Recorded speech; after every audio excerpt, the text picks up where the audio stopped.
consume the nation's universities in the first place.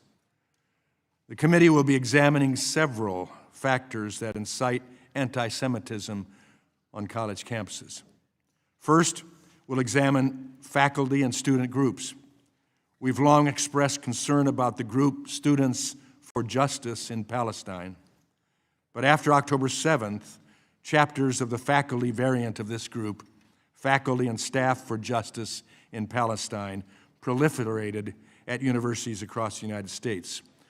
Over 100 new chapters have been established in an effort to bring anti-Semitism into the classrooms and lend institutional legitimacy to anti-Semitic actions. We'll examine faculty unions.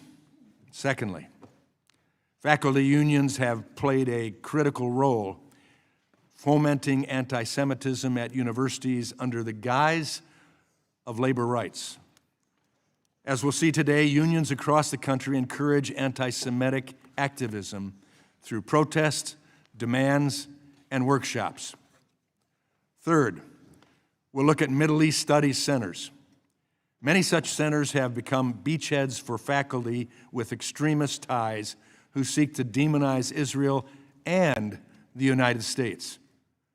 We support the study of the Middle East and recognize that it is important for our national security.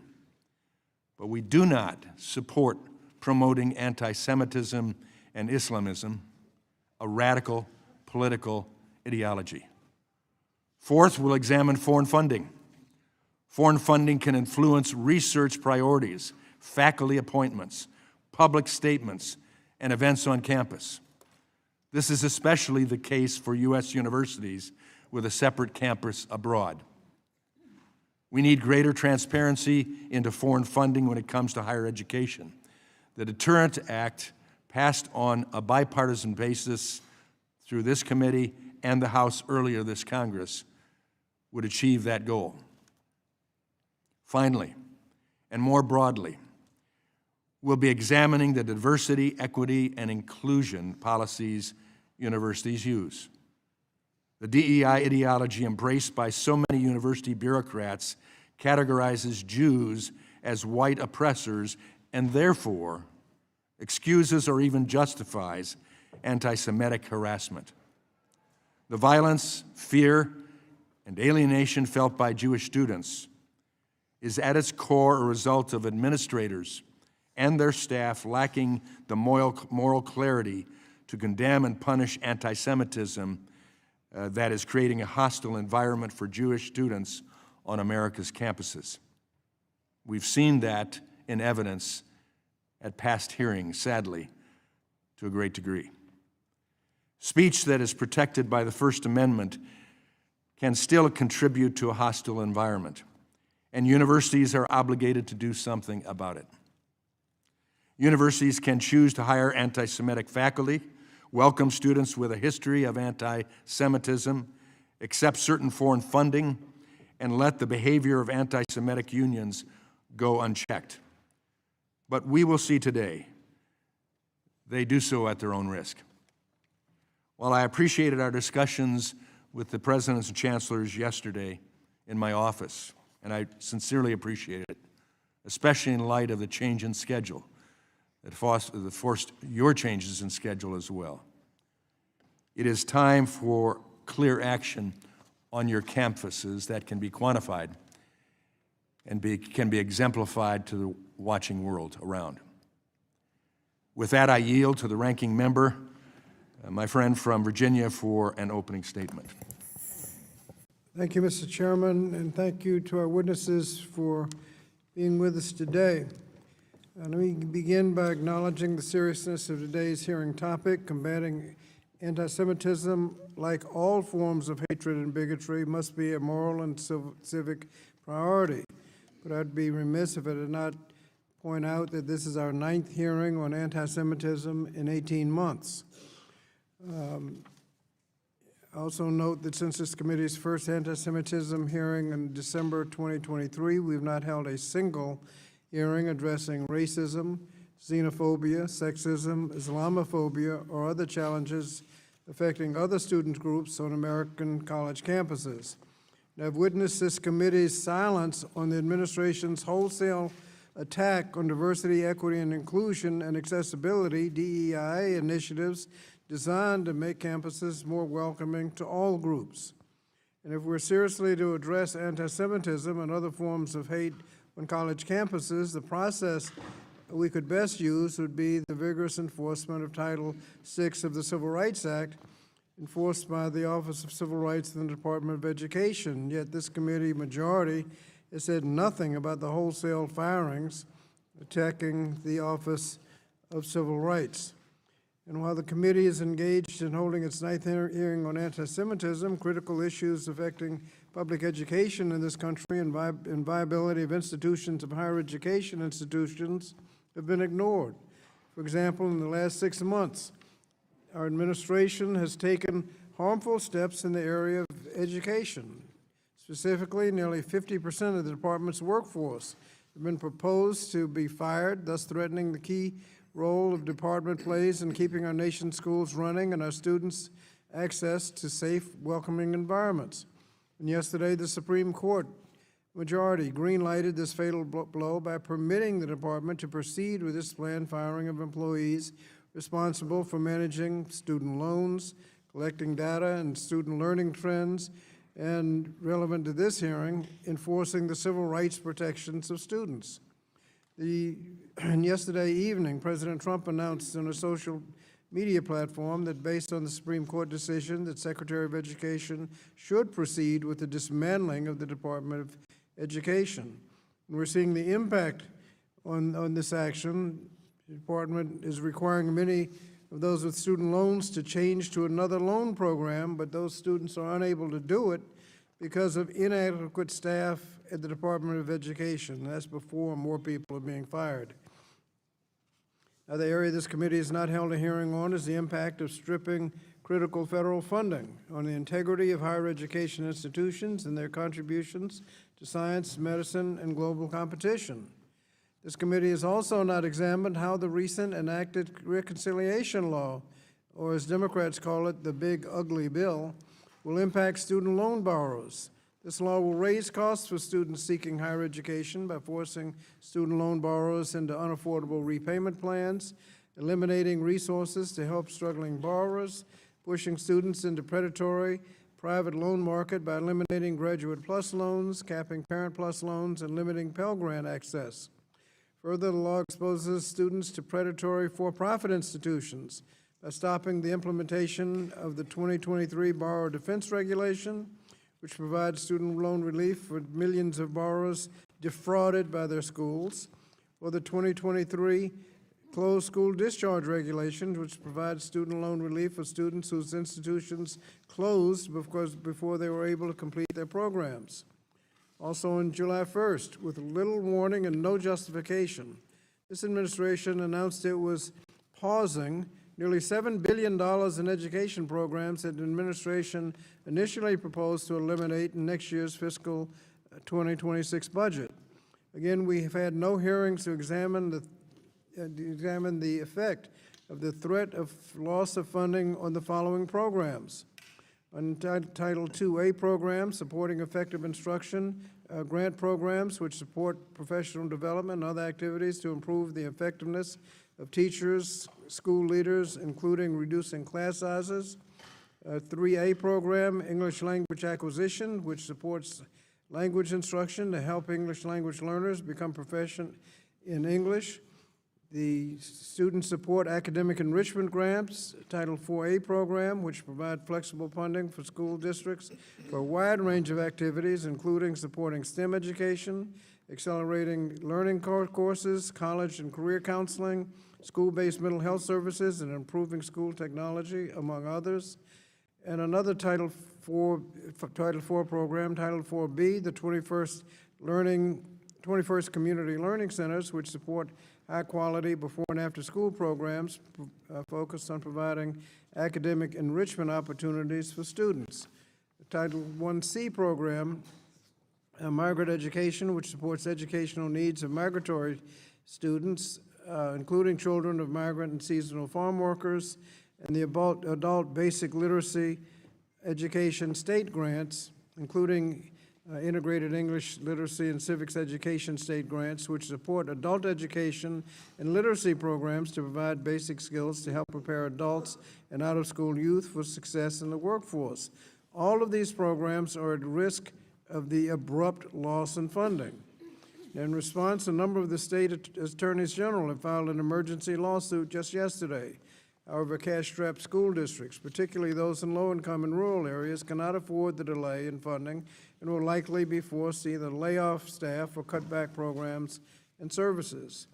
And we should be having hearings hearings to support and strengthen our learning institutions. We should be insisting that the Department of Education not abdicate its responsibility to ensure that all students are afforded safe, quality, and equitable education, regardless of their race, gender, immigration status, socioeconomic status, religion, or disability status. We should call on the officials from the Office of Civil Rights at the Department of Education to testify and ensure that they are implementing their longstanding duties to investigate, monitor, and provide resources to victims of potential civil rights violations, and they are enforcing the laws that fight anti-Semitism. So, Mr. Chairman, as we conduct our 9th hearing on this issue, I urge you to also focus some of your attention to those who have the responsibility to protect students from hate and discrimination, the Office of Civil Rights, or whatever is left of it, and the pressing issues facing colleges and students today. With that, Mr. Chairman, I yield back the balance of my time. I thank the gentleman. Pursuant to Committee Rule 8C, all members who wish to insert written statements into the record may do so by submitting them to the committee clerk electronically in Microsoft Word format by 5 p.m., 14 days after this hearing. And without objection, the hearing record will remain open for 14 days to allow such statements and other extraneous material noted during the hearing to be submitted for the official hearing record. I'll now turn to the introduction of the 4 witnesses. Our first witness is Dr. Robert M. Groves, the interim president of Georgetown University, right here in Washington, D.C. Welcome. Our second witness is Dr. Felix V. Matos Rodriguez, the Chancellor of the City University of New York in New York City. Welcome. Our third witness is Matt Nozanchuk. I hope I got close on that. A principal for Matnos Strategies and former Deputy Assistant Secretary, Office for Civil Rights, U.S. Department of Education in Washington, D.C. Welcome. Our last witness is Dr. Richard K. Lyons, Chancellor of the University of California at Berkeley in Berkeley, California. Welcome. We thank the witnesses for being here today. Pursuant to committee rules, I would ask that you each limit your oral presentation to a 3-minute summary of your written statement. The clock will count down from 3 minutes as committee members have many questions for you, and we would like to spend as much time as possible on questions. Pursuant to Committee Rule 8D and committee practice, however, we will not cut off your testimony until you reach the 5-minute mark. I would like to remind the witnesses to be aware of their responsibility to provide accurate information to the committee. I'll first recognize Dr. Groves for your testimony. Chairman Wahlberg, Ranking Member Scott, members of the committee, since 1789, as the first Catholic and Jesuit U.S. university, Georgetown's religious beliefs have demanded the absence of anti-Semitism and other hatreds. Indeed, the Church has directed the Jesuits to foster dialogue across all religions. Therefore, any hatred or fear among our students destroys that dialogue. Anti-Semitism is incompatible with living our mission, and the same applies to Islamophobia and racism. Hence, we try to react quickly to threats on collaboration. On October 8th, a day after the Hamas attack, Georgetown condemned it, one of the first universities to speak out. Similarly, we try to act quickly to student conduct violations. but have learned that we need to adapt to changing circumstances almost continuously. Addressing interfaith conflict has been aided by the largest set of full-time religious leaders at any U.S. research university at Georgetown. Since 1968, a full-time Georgetown rabbi, but also Jesuit and Orthodox priests, Protestant ministers, an imam, a director of Dharmic life, and Hindu spiritual advisor. We've also built academic units, the Center for Jewish Civilization, a Center for Muslim Christian Understanding, and the Berkeley Center for Religion, Peace, and World Affairs, among others. We also try to carry out the Jesuit mission globally, now working in 16 different countries around the world. This has taught us the need to respect laws of other countries and their cultures, despite disagreeing with some of their government's policies. For example, in 2005, we brought Western Jesuit education and international affairs to Qatar. There, nearly 70% of our students are women, a group with historically limited access to education. There, we have full control over the curriculum, admissions, faculty hiring, and research activities. At Georgetown, non-U.S. financial support is accepted only to fulfill our long-standing mission, but never to alter it.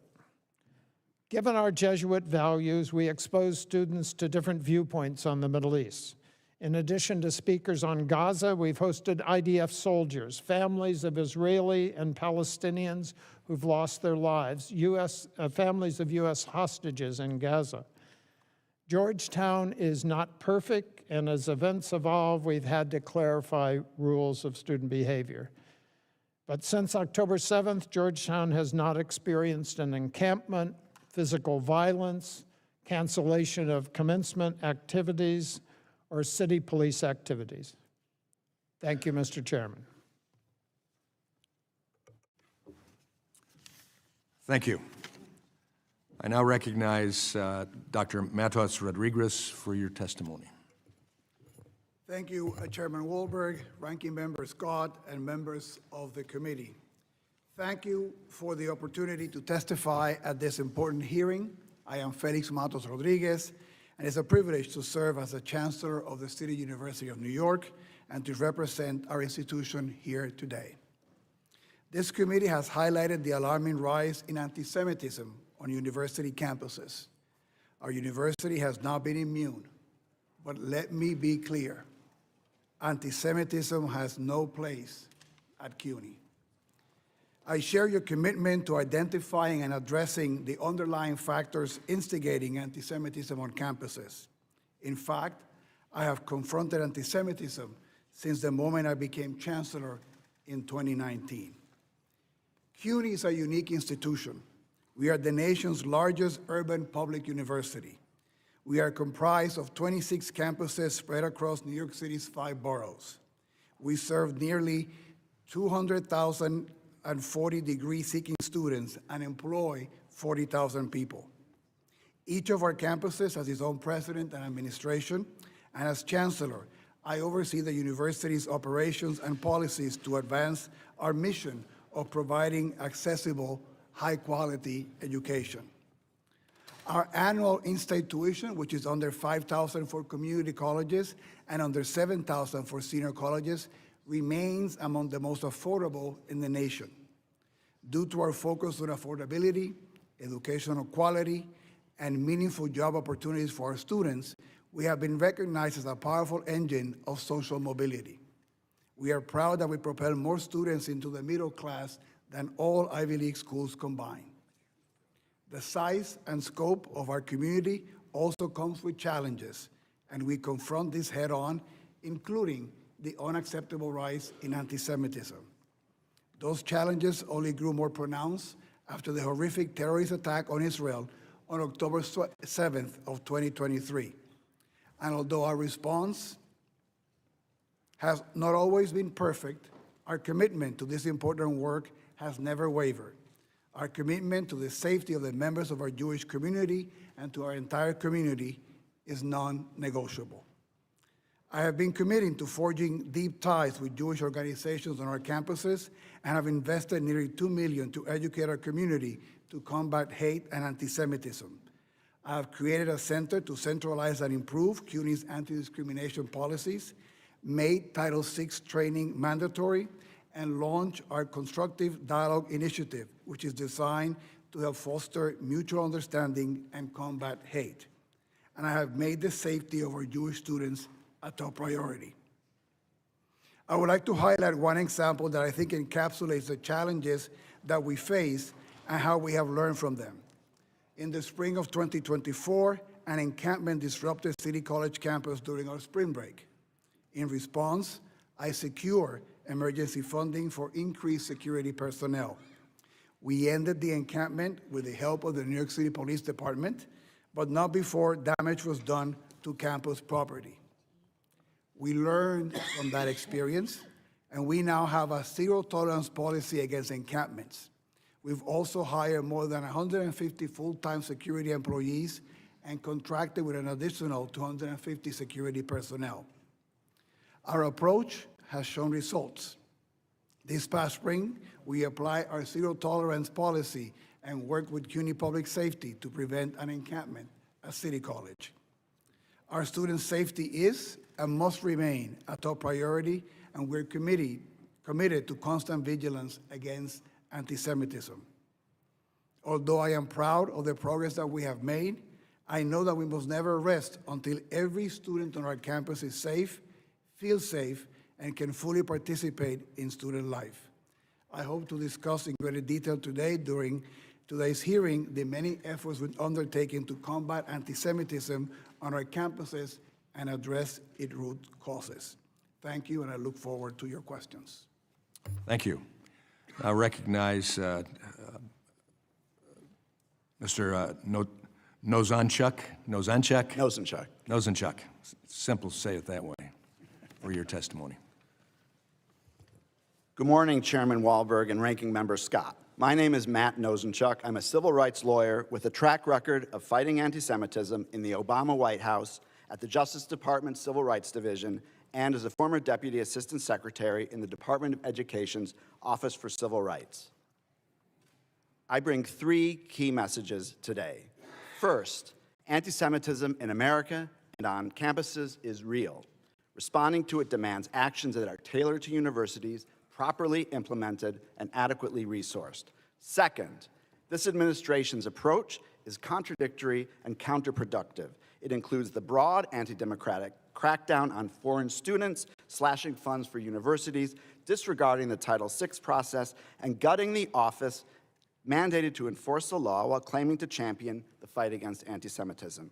Third, Congress must fulfill its core responsibilities, meaningful oversight and adequate resources for effective solutions, not political theater that inflames campus climate and ultimately harms the students it claims to protect. My written testimony describes the unacceptable discrimination Jewish students face: social ostracism, verbal harassment, sometimes physical violence. In the classroom, faculty have targeted Jewish students who've responded by dropping classes, concealing their identity, or retreating from campus life. The bottom line is this: no students should be forced to choose between their identity and social acceptance. This includes their connection to a Jewish homeland, whether they express it through Zionism or generally identify as Jewish. When these problems persist, it's natural to demand forceful solutions and accountability. We have robust tools under Title VI. The most effective investigations, OCR launched an unprecedented number following October 7th, result in detailed, monitored resolution agreements obligating schools to take verifiable action. They include, for example, climate surveys, mandatory training, and ensuring all complaints get addressed promptly and effectively. Here's what one campus Hillel director said about change from his campus's agreement. Jewish life has improved remarkably. Jewish students now receive responses to bias incidents within 24 hours. The Hillel Center reported a 40% increase in daily usage. Parents feel confident sending their children there. In short, Jewish life on campus is thriving. These agreements work. That's why OCR used them in anti-Semitism investigations during the first Trump administration. Proper enforcement creates meaningful, positive change. None of that is happening now. This administration boasts it is combating anti-Semitism while systematically dismantling the infrastructure needed to do it. They've gutted OCR, the office with the expertise and mandate to enforce Title VI, closing most of its regional offices and cutting staff in half. Thorough investigations are impossible. OCR dismissed over 3,400 complaints in just 3 months, an unprecedented number suggesting students in harm's way are being ignored. The administration relies on press reports rather than actual complaints from harmed students, sending ultimatums styled as notices of violation, riddled with inaccuracies and political hyperbole. The current approach reminds me of the Wizard of Oz, projecting an intimidating, demanding, and illusory image of action. But here, the man behind the curtain cancels funds for civil rights enforcement and cancer research. Fighting anti-Semitism is actually the camel's nose under the tent for ideological assaults on universities that have undertaken extensive efforts to address the problem. Even the Wall Street Journal editorialized that the administration is overstepping its authority by imposing sweeping conditions on funds that weren't spelled out by Congress and shooting first and investigating later.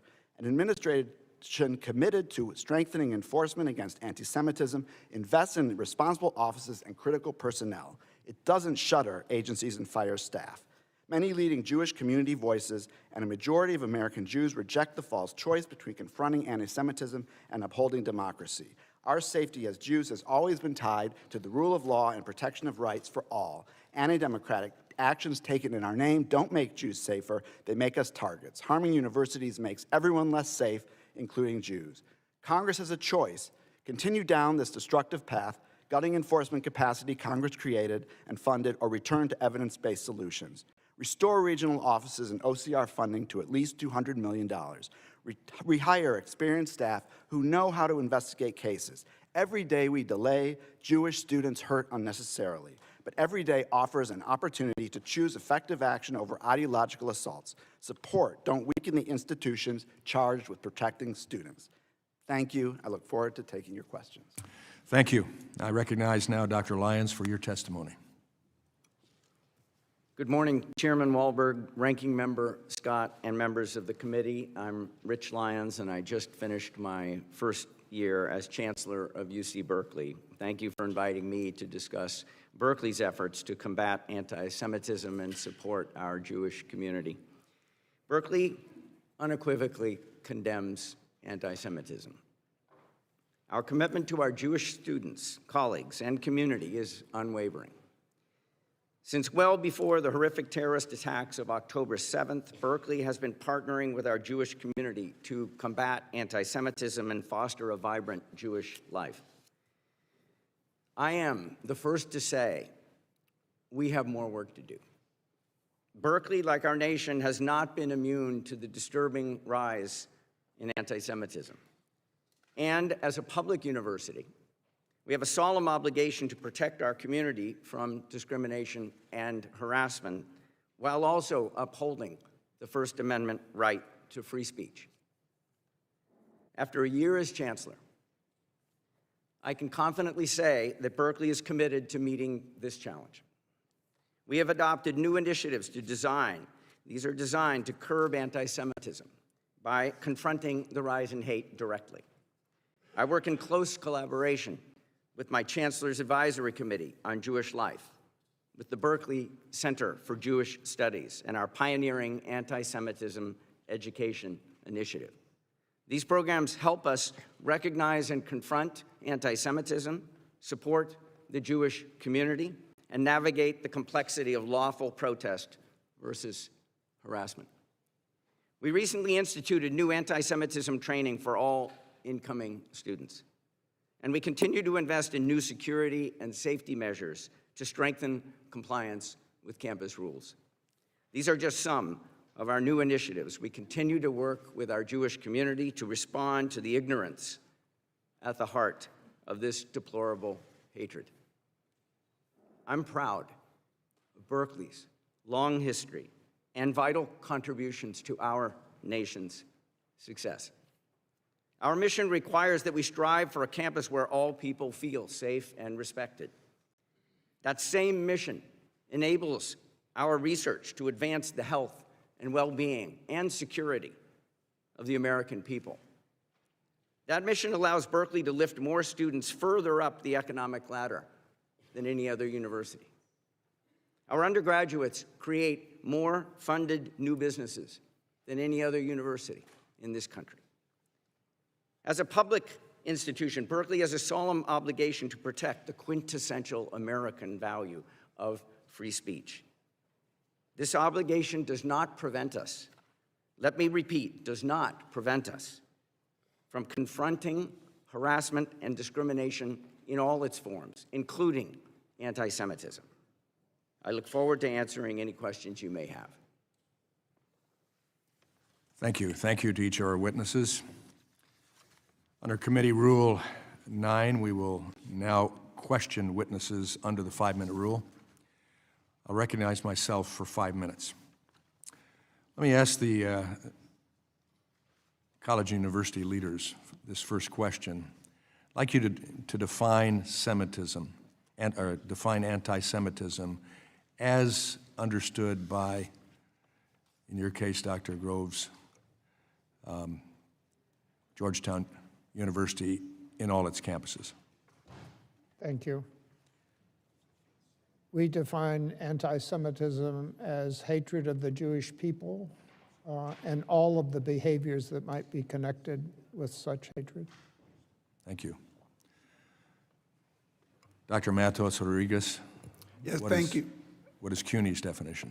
Thank you. Anti-Semitism is hatred or prejudice against Jews or individuals who are perceived to be Jewish. Thank you. Dr. Lyons, similarly.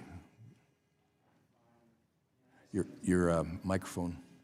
I define anti-Semitism as hatred or discrimination against Jewish people. Okay. Thank you. Appreciated the fact that each of you were able to quickly define it and simply, at least for your institution as you understand it. Chancellor Matos Rodriguez, does CUNY have an anti-Semitism problem, yes or no? We are not immune from the anti-Semitism. It is something that I've been committed to working since 2019. Without objection, I'd like to enter into the record the testimony of dozens of CUNY students who have experienced severe anti-Semitism on campuses. Hearing no objection, they will be entered. How many Jewish students have transferred out of CUNY since October 7th, 2023? I don't have that information, Chair. Be good information to get. How many anti-Semitism complaints has CUNY received system-wide since October 7th, 2023? We have received in 2024 68 complaints of anti-Semitism. On the current year, 2025, we have 16. Thank you. How many students has CUNY suspended or expelled for anti-Semitic conduct since October 7th, 2023? We have, over the last 2 years, disciplined 18 students for anti-Semitic conduct, and we have disciplined another 25 for inappropriate behavior in protests, demonstrations, or rallies. Thank you. Chancellor, you have referred to the IHRA definition of anti-Semitism as a vital resource. Does that mean university officials are employing this definition to determine what constitutes anti-Semitism across the CUNY system? Thank you for your question, and that is correct. And we've added in our training for all the individuals who participate in the investigations on our campuses. The ones who are hired this year receive new training which includes using the definition as stipulated by OCR, and is also part of refreshing courses that we have for all personnel in addition to public safety officers. Does CUNY have any anti-Semitic faculty? We have faculty that might conduct themselves in anti-Semitic behavior, and we have no tolerance for it, and we're clear about the expectations to follow all our rules and policies, and if any individual breaks those rules, they will be investigated and the appropriate disciplinary action will be taken if warranted. How many Zionist professors has CUNY hired since October 7th? We do not track the hiring of faculty in terms of ideology or things of that nature, so I wouldn't be able to tell you that information. But you're able to tell us that you had anti-Semitic professors. Well, that is based on some of the disciplining and behavior that we had in some of the campuses. So, Without objection, I'd like to enter in the record a complaint filed by Hunter College Jewish Studies Chair Leah Garrett against CUNY alleging a hostile workplace environment. Without objection, I hear none. That will be submitted. While Dr. Garrett was suffering under CUNY's indifference to anti-Semitism, in February 2025, Hunter College posted a job announcement looking to hire a Palestinian studies professor well-versed in settler colonialism, genocide, and apartheid. As you know, Hunter College was forced to edit this anti-Semitic job description. Did Hunter College still hire people for this position? when that posting reached my attention, we made sure to tell Hunter College that it was entirely inappropriate to have that posting, that it needed to be modified, and that they needed also to take steps to make sure that any postings in the future would not contain language like that. That hiring process is ongoing. That's an issue of great concern to us.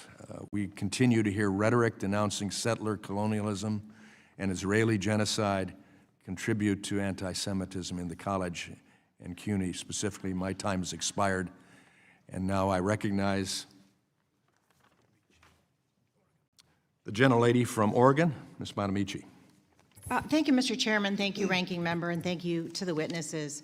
Since our last hearing on this issue in May, the Jewish community has experienced more devastating losses, including the fatal shooting in Washington, D.C. of 2 Israeli embassy employees and the Molotov cocktail attack on peaceful marchers in Boulder, Colorado. As I have said before in this committee, there has been an undeniable rise in anti-Semitism and hate speech across the country and around the globe. Jewish students and all students deserve to feel safe and be safe on college campuses and everywhere. No one should be afraid of harassment or discrimination because of their faith. And I have said before that if the majority wanted to fight anti-Semitism and protect Jewish students, they should condemn anti-Semitism in their own party and at the highest level of government. They have failed to do so. Multiple White House officials have ties to anti-Semitic extremists. This includes the current liaison to the Department of Homeland Security, the communications director for the Office of Management and Budget, and the press secretary of the Department of Defense, who posted Nazi slogans on her personal social media accounts and promoted the anti-Semitic Great Replacement conspiracy theory. The leader of President Trump's so-called anti-Semitism task force actually talked about revoking Jew cards and shared a post on social media from the former leader of a white supremacist organization that called for the, quote, Nazification of America. Donald Trump has continued to spout anti-Semitic venom, most recently at a rally where he said, no going to the banks and borrowing from, in some cases, a fine banker, and in some cases, Shylocks and bad people. He tried to walk back those statements, saying incredulously that he had never heard the term Shylock used in an anti-Semitic way. Words matter, and the President of the United States should not be using words, especially anti-Semitic tropes, if he does not know what they mean. Have any Republican colleagues here today condemned these acts of anti-Semitism from the President and members of the administration, or called for removal of these individuals from office? No, because that would require real and meaningful commitment to rooting out anti-Semitism from the top down. Instead, my colleagues are weaponizing the real problems of the Jewish community, a community I am an active member of, in furtherance of their attacks on and plans to defund colleges and universities. As members of this committee, we sit with the responsibility of enacting policies that best educate our youth, and this ongoing attack on higher education is shameful. As Mr. Nozenchuk so compellingly testified, combating the rise of anti-Semitism on college campuses requires investing in the Office for Civil Rights, an agency dedicated to investigating and resolving civil rights violations, including anti-Semitic incidences at schools and universities. But instead of supporting that office, Secretary McMahon has already fired about half of OCR's staff and closed 7 of their 12, more than half of their regional offices. Republicans have said nothing. In the past months, what's left of OCR dismissed a staggering more than 3,400 cases, but again, Republicans say nothing. Meanwhile, the Department of Justice recently slashed hate crime prevention grants, claiming they do not align with the administration's priorities. Will my Republican colleagues stand against the ongoing attacks on the Office for Civil Rights? And what about the hate crime prevention grants? Will any Republican colleagues advocate for these funds to be reinstated? Of course not. That would be real action. Why do that when we can create another political sideshow instead? Education has always played a significant role in the efforts to end anti-Semitism, but that's not what this committee has been doing. With drastic budget cuts, the hiring of bigoted individuals at the highest levels, the embrace of white Christian nationalism, and, I might say, in stark contrast to Jewish values, the abhorrent failure to respect basic human and constitutional rights, this administration is creating a culture of disrespect and danger, not just for Jewish students. Perhaps that should be the focus of this hearing. Additionally, instead of giving OCR the staff and resources they need to do the fact-based Title VI investigation, the Trump administration has actually withheld hundreds of millions of dollars from colleges and universities, apparently to punish for them rather than address anti-Semitism. But this kind of imposition of collective punishment hurts all students, including Jewish students, because it will lead to fewer academic options and higher tuition. I wonder if that isn't the point. As I have said before and will continue to repeat, I am a member of the Congressional Jewish Caucus. I am a mother who raised her children in a Jewish home. I'm an active member of my synagogue. I am extremely disappointed in the majority for exploiting my community's legitimate fears and concerns as they advance discriminatory, regressive, unconstitutional, and harmful policy. Jewish Americans and the American people deserve better. I yield back. Gentlelady's time has expired. Now recognize the Chairwoman Emeritus of this committee, Representative Fox. Thank you very much, Mr. Chairman, and I thank our witnesses for being here today. And I will ask you, when it's appropriate, I'd like a yes or no answer. Dr. Matos Rodriguez, CUNY's Faculty and Staff Union, the Professional Staff Congress, or PSC, has passed multiple resolutions that support the anti-Semitic BDS movement. Do you support forcing Jewish faculty and staff to be represented by a union that endorses BDS? Yes or no? Thank you. I have repudiated BDS and have said that there's no place for BDS at the City University of New York. So you didn't give me an answer, yes or no. So I have to assume it's no. Yes, excuse me. In 2021, the EEOC substantiated a claim by a Jewish CUNY professor that the PSC discriminated against him and other Jewish professors because of their religion. What disciplinary action did you take against those responsible? And I am, that case of the EEOC, we thought it was entirely inappropriate to discriminate against any member of our community, and that was a matter taken by the EEOC. And so no disciplinary action. You didn't state a disciplinary action. Not to my knowledge. Does the PSC have an anti-Semitism problem?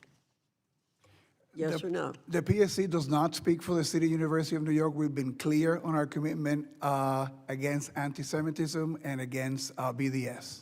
So the president of the PSC personally supports BDS. Do you view this as problematic? Again, the PSC does not speak for the City University of New York. My understanding also that the last vote that they took, they So rejected. you obviously don't think it's problematic. Thank you. Dr. Groves, after the U.S. successfully struck Iran's nuclear infrastructure. One of the professors at Georgetown Center for Muslim-Christian Understanding, Jonathan A.C. Brown, said, quote, "I hope Iran does some symbolic strike on a base." Is this person really suited to be educating the next generation of American diplomats? Thank you for the question. Within minutes of our learning of that tweet, the dean contacted Professor Brown. The tweet was removed. We issued a statement condemning the tweet. Professor Brown is no longer chair of his department, and he's on leave, and we're beginning a process of reviewing the case. So he's been making similarly appalling statements for years, but he has been kept around for years. So you are now investigating and disciplining him from what you've said. Yes, Congresswoman. Thank you. Dr. Lyons, several UC Berkeley faculty and staff have made anti-Semitic remarks and justified Palestinian terrorism. In February 2024, history professor and chancellor's chair Usama Makdisi tweeted, "I could have been one of those who broke through the siege on October 7, referencing an article that praised Hamas terrorists and denied reports of sexual violence against Israeli women in 2017. Continuing lecturer Hatim Bazian, co-founder of Students for Justice in Palestine, posted anti-Semitic tweets, including one depicting a stereotypical ultra-Orthodox Jew with the statement, "Mom, look, I is chosen. I can now kill, rape, smuggle organs, and steal the lands of Palestinians. Yah." An October 2023 survey found 85% of Jewish students felt UC Berkeley had not adequately addressed their safety concerns. Understandable given the conduct of some university personnel. Dr. Lyons, do you condone the statements made by these Berkeley employees? I'm unable to comment on the discipline of an individual faculty or a comment of an individual faculty. What I can say is that you mentioned several different phrases in different events. So separate from the people that you're mentioning, if I heard or saw some of those statements, I would both view them as objectionable, if not reprehensible, and I would also immediately report it, and I would also have empathy for our Jewish community. So what are you doing to make reforms to your hiring practices to see that you don't bring people like that onto the campus in the future? Let's make the answer brief. The time has expired. We use, when hiring faculty, we use academic standards to hire faculty. We don't use ideological conditions to hire faculty. Well, obviously, your academic standards have been failing you, and I'd look for other standards if I were you. Thank you, Mr. Chairman. Gentlelady's time has expired. I now recognize the gentleman from California, Mr. Takano. Thank you, Mr. Chairman. Thank you to witnesses for being here. Mr. Nosenchuk, in your time with the Department of Education's Office of Civil Rights, you helped to lead the most resolutions of anti-Semitism cases in OCR's history. Congratulations on that. In your experience, is a committee hearing such as this an appropriate venue to determine whether an individual school has violated Title VI laws? Thank you for the question. Title VI investigations are very fact-intensive. When they're opened, OCR investigators go onto a campus and speak with people, look at documents. It is not a inquiry into whether any specific word is anti-Semitic, but it's a holistic determination as to whether there was harassment or hostile environment that violates Title VI. So it's fairly non-political, dry, fact-intensive inquiry. Yes, non-political. Okay. The Trump administration has made a lot of commitments to combating anti-Semitism on college campuses. Is the current Office of Civil Rights, or OCR, equipped to fulfill those promises? From what I understand, Congressman Takano, it is not. As I noted in my testimony, the staff has been cut by half. I understand that now the average caseload for the investigators remaining is 200 cases per person. And it's very important to note that of the 7 of 12 regional offices that were eliminated, those were the offices where the greatest expertise was for investigating and bringing to resolution the anti-Semitism cases that we resolved. And as I said, we resolved a record number, 5 times more than the first Trump administration. So in your experience, pursuing anti-Semitism charges or claims, determining whether or not those anti-Semitism did occur, or any form of discrimination under Title VI, it's a time-intensive and staff-intensive process. Yes, absolutely, and it's not simply determining whether there was an instance of anti-Semitism, but it's determining whether the instances that occurred rise to the level of harassment or hostile environment such that Title VI has been violated. Thank you. OCR has dismissed over 3,000 civil rights complaints between March and June of this year. Mr. Nosenchuk, what is the difference between conducting investigations based on press reporting and external sources, as the Trump administration is doing, and doing a process-based Title VI investigation that's based on specific complaints filed, as was the practice of past administrations? Thank you for the question. I think the best illustration of that is actually in a U.S. News and World Report opinion piece that a student at Harvard, Sarah Silverman, just published yesterday. She wrote that she had had her mezuzah stripped off of her doorpost. It was one instance of individual discrimination that was detailed in the Harvard Notice of Violation, and the administration did not even talk to her about what had happened. So relying on press reports, relying on broad statements or perceptions is not how Title VI is supposed to work. Again, it's looking at the anti-Semitic discrimination has occurred and then determining whether it has risen to the level of hostile environment, determining whether Jews have been targeted unlawfully. Thank you. Have the Trump administration's actions made campus more safe or less safe for students who are victims of anti-Semitism? Based on everything I'm hearing from Jewish students, including the one whom I just mentioned, it's making campuses less safe. Mr. Rosenchuk, Republicans claim that certain institutions of higher education like Georgetown are subjects of foreign influence that radicalizes their students. As a former federal government employee, you've taken a number of ethics trainings in your own career. Which would you say is an example of undue foreign influence? A long-standing 2-decade academic partnership with a foreign country that serves to build diplomatic partnerships? Or B, a $400 million luxury plane gifted to the President of the United States by a foreign government for his personal use?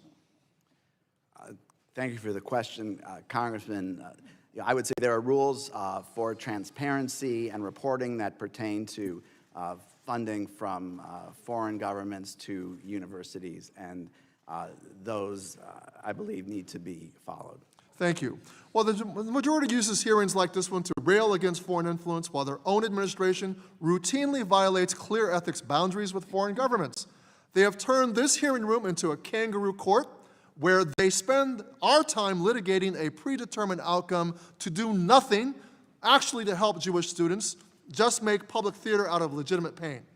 This scorched earth warfare against higher education will endanger academic freedom, innovative research, and international cooperation for generations to come, and I yield back. Thank the gentleman. His time has expired, and now recognize the gentleman from Pennsylvania, Mr. Thompson. Oh, thank you, Chairman. Dr. Groves, well, first of all, once again, thank you for the care at Georgetown University Hospital that I received with some treatments.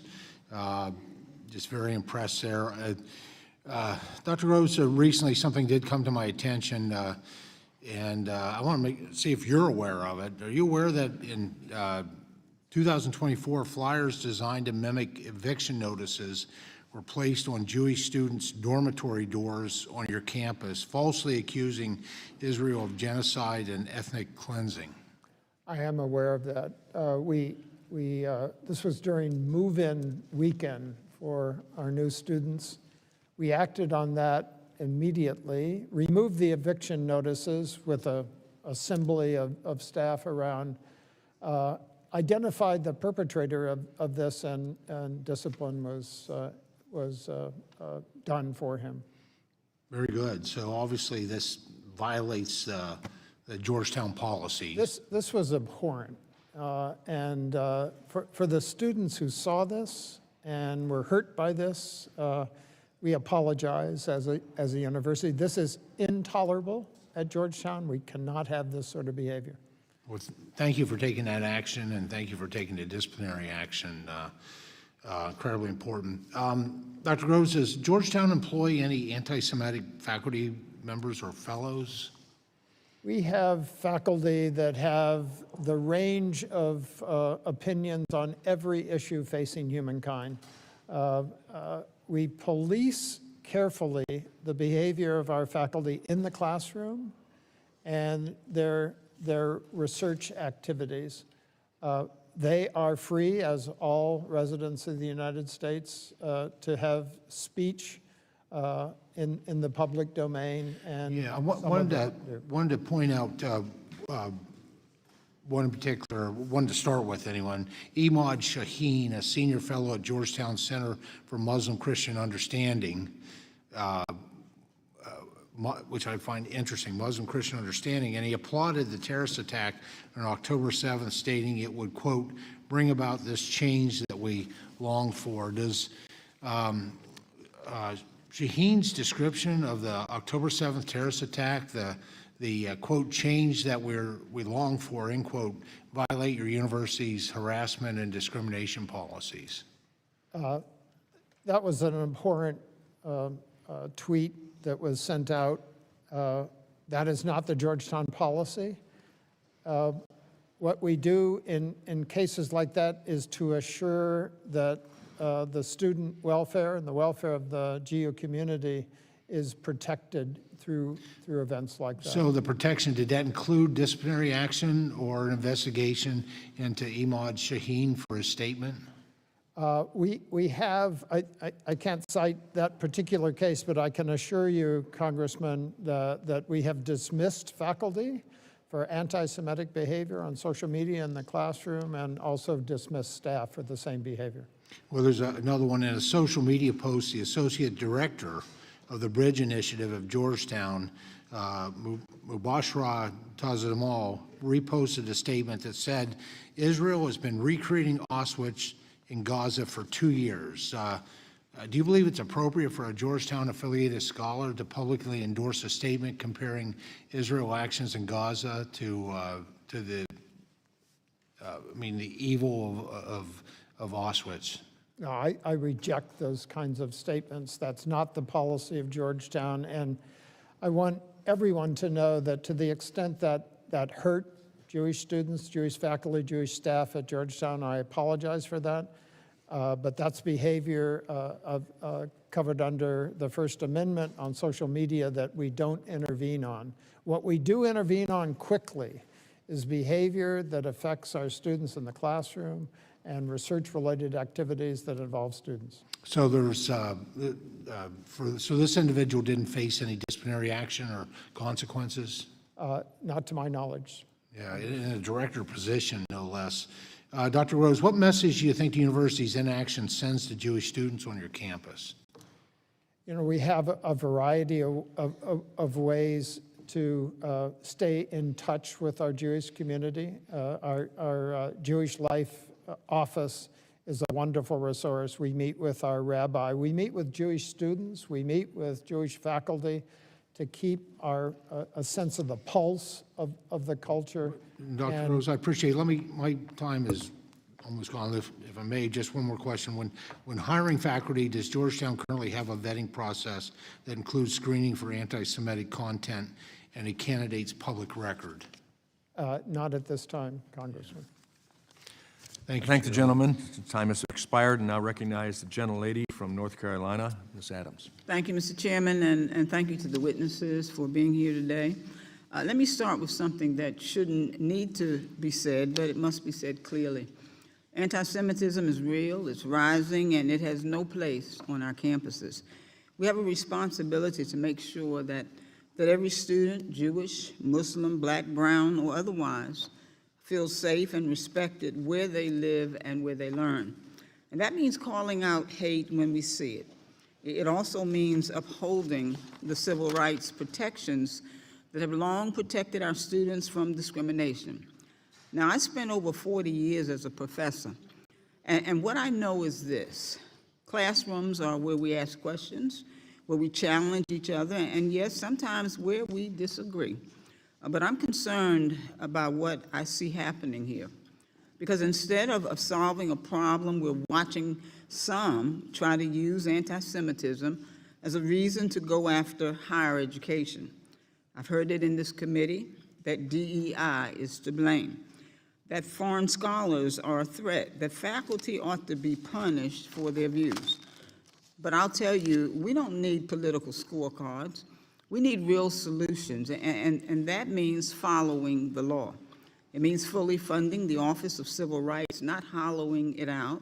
And let's not forget, as we sit here today, holding this hearing, the Department of Education is withholding more than $6 billion in congressionally mandated funding from our K-12 schools. That's money for students, for teachers, after-school programs, and for communities already stretched thin. So my question, Chancellor Lyons, thank you for being here. Your institution has a long history with student protests, some of it deeply troubling, and some of it a reflection of the moment that we're in. But I want to ask you something else. How does your institution protect academic freedom while also keeping students safe? And what does it say about your values when those freedoms are tested? Thank you for the question. You're describing what is a very complex set of questions. The freedom to discover, the freedom to learn, the freedom to teach, these are fundamental freedoms. And so when we talk about academic freedom, let's just be clear that those are the fundamental freedoms that we protect. And at the same time, we have this obligation toward free speech. Does it frustrate us as presidents? I'll speak for myself. This is frustrating. People say, well, just drive down the middle of the road. This is a very complex road to drive down. And so we are constantly making judgments around how do we keep people safe and supported, and also how do we make sure that we are protecting free speech and the marketplace for ideas. Thank you, sir. Let me move on. Chancellor Matos, Chancellor Matos Rodriguez, thank you as well. CUNY is a large and complex system, 26 campuses across 5 boroughs. That's no easy task. So let me ask you first, have some of the protests we've seen involved people from outside the CUNY community? Absolutely appreciate the nuance. Our campuses are the city of New York. So in many cases, some of the events that occur are really occurring in the streets of New York City that are contingent to our campuses. So that presents So you can give me a yes or no? Yes. Okay, thank you. Second, how is CUNY working across New York's diverse neighborhoods to confront anti-Semitism in a way that includes everyone? Thank you. Since I mentioned, I've been committed to this since I became chancellor in 2019.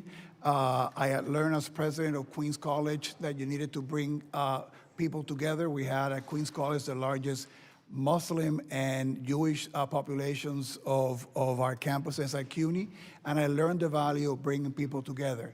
So I have a Jewish advisory committee on Jewish life that I brought together in 2023 to listen to the members of the community to get their feedback and get answers. Thank you so much. Let me ask you one final thing. We've heard concerns from faculty who were recently not reappointed despite having full enrolled classes scheduled for the fall, and I understand that those matters may be going through a formal process.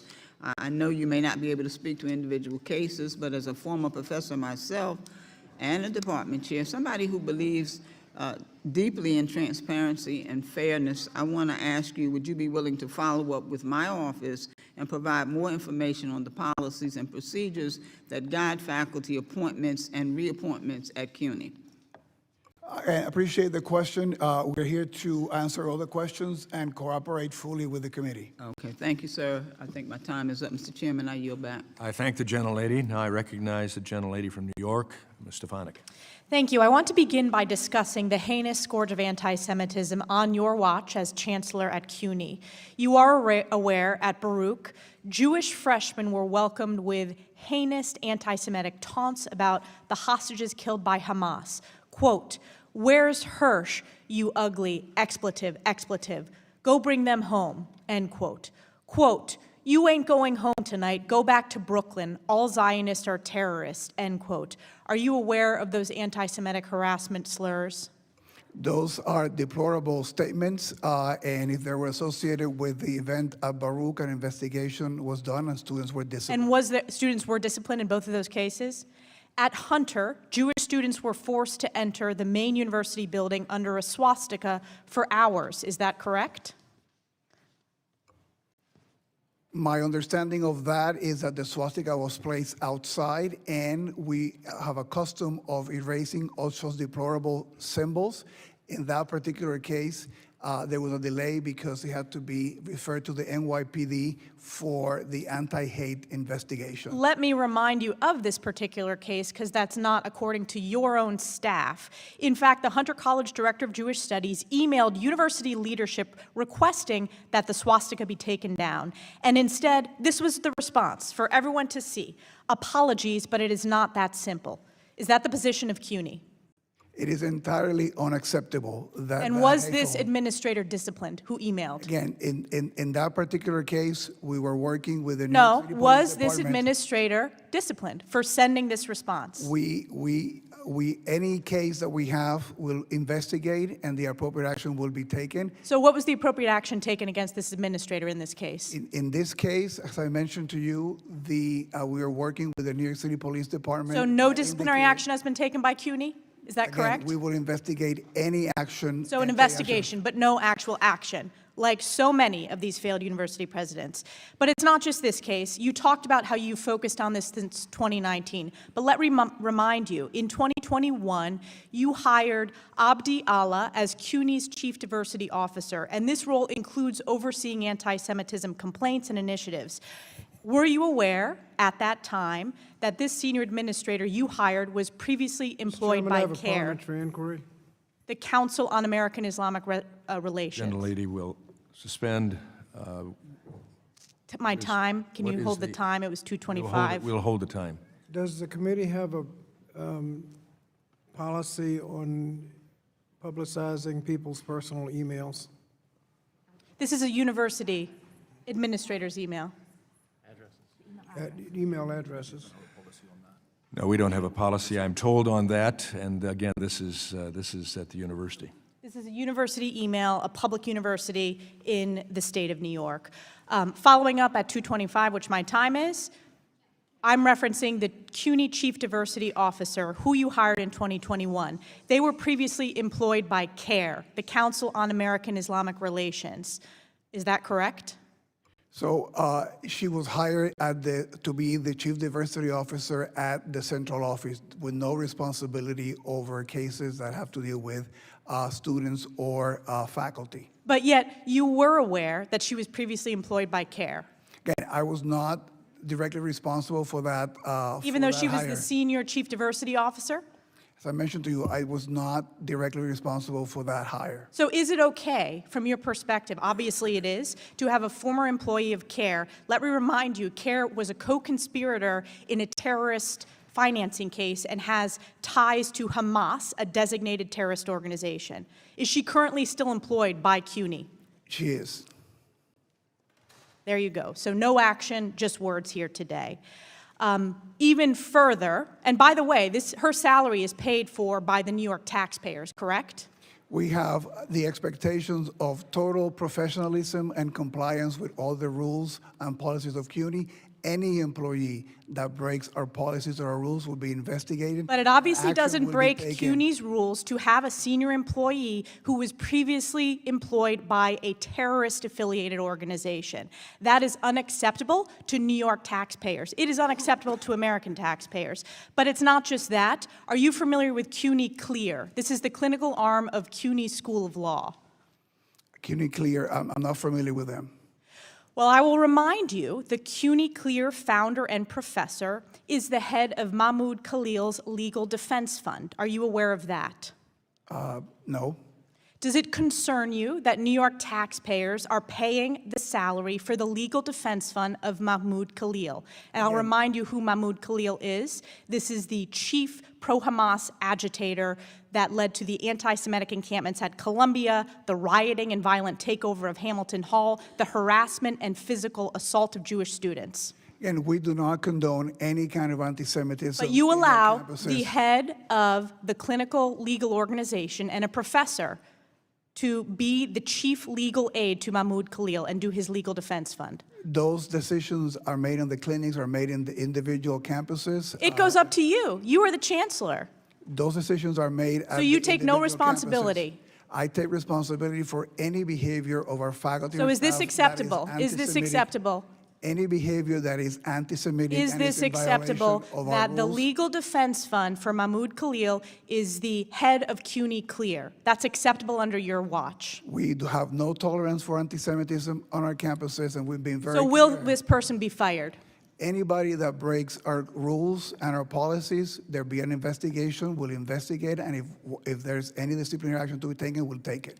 Let me make a prediction. No disciplinary action. This individual is not going to be fired because it's all words, no action. You have failed the people of New York. You have failed Jewish students in New York State, and it is a disgrace. I yield Thank back. the gentlelady. The gentlelady's time has expired. I recognize the gentleman from California, Mr. Desaulniers. Thank you. Chancellor, you want to have a few moments of my time to respond to that outrageous attack by my colleague?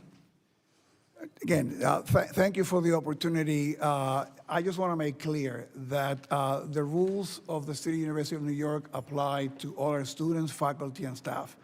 Anybody who behaves in any way that it is anti-Semitic, that sponsors violence against members of the Jewish community or any community, discriminate or harass, will be investigated and held accountable based on our rules. That it's clear, it's our commitment. I have been engaged in fighting anti-Semitism as Chancellor since I became the Chancellor in 2019. Have been working very closely with many of our Jewish stakeholder organizations, led a delegation of presidents and deans to Israel back in 2019 to encourage our ties with universities in Israel and cultural institutions and artistic institutions in Israel.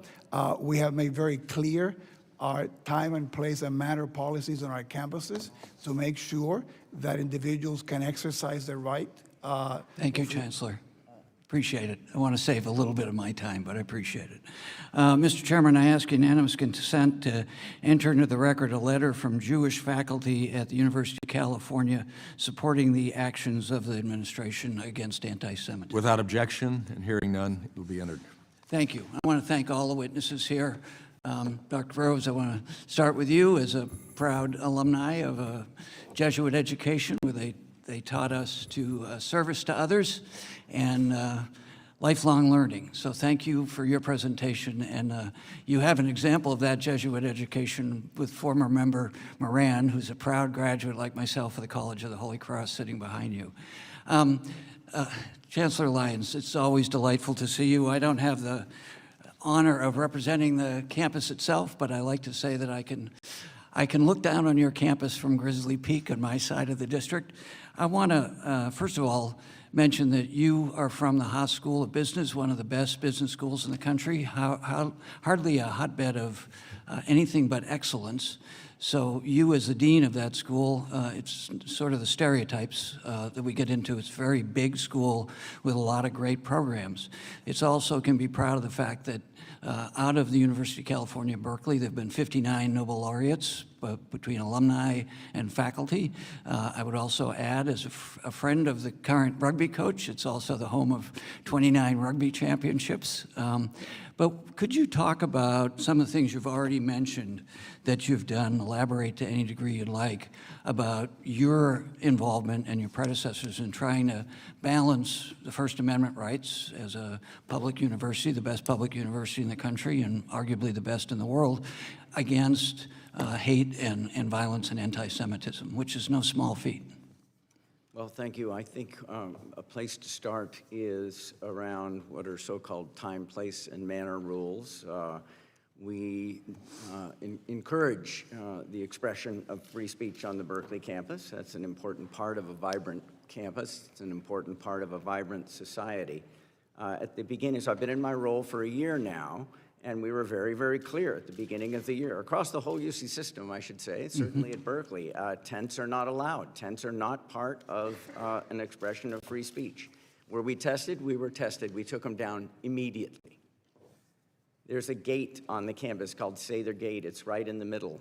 It got partially blocked, and some of the times before I became chancellor, one of the no tolerance rules, we communicated it clearly, is no blocking the gate and any part of the gate. There was a sukkah that got erected in front of the gate. We took it down effectively immediately. Anyways, part of the time, place, and manner rules, that's not just something to counter anti-Semitism. Those time, place, and manner rules need to be content neutral, and they are. But we needed to communicate what the standards are, while at the same time making sure students know that expressing your views consistent with the First Amendment is something that Berkeley doesn't just condone, it actually encourages it. And consistent with a letter from the faculty that I am submitting, how have the various communities responded to that? Well, thank you. I'm particularly heartened by that faculty letter. They did not need to do that. There were over 80 of them. These are our Jewish faculty who are saying, not that Berkeley is perfect. As I said in my opening statement, we have some getting better to do, and we're going to do it. But the idea that we made a lot of progress over the last year, and they are with us and with me, is heartening, and they like what they say. We've made a lot of changes, not just around time, place, and manner. We're connecting with the Jewish community and Jewish leadership in new ways. We have changed our education and training initiatives. We have a new course called Openness to Opposing Views that we plan to roll out as much as possible to incoming students. So there are many fronts. Appreciate that. The gentleman's time has expired. I recognize the gentleman from Georgia, Mr. Allen. Thank you, Mr. Chairman, and I want to thank all of you for being here today and testifying. Growing up, my parents basically ingrained in me the biblical definition of free speech. And that was, my mother always said, if you can't say something nice about somebody or your country, don't say anything at all.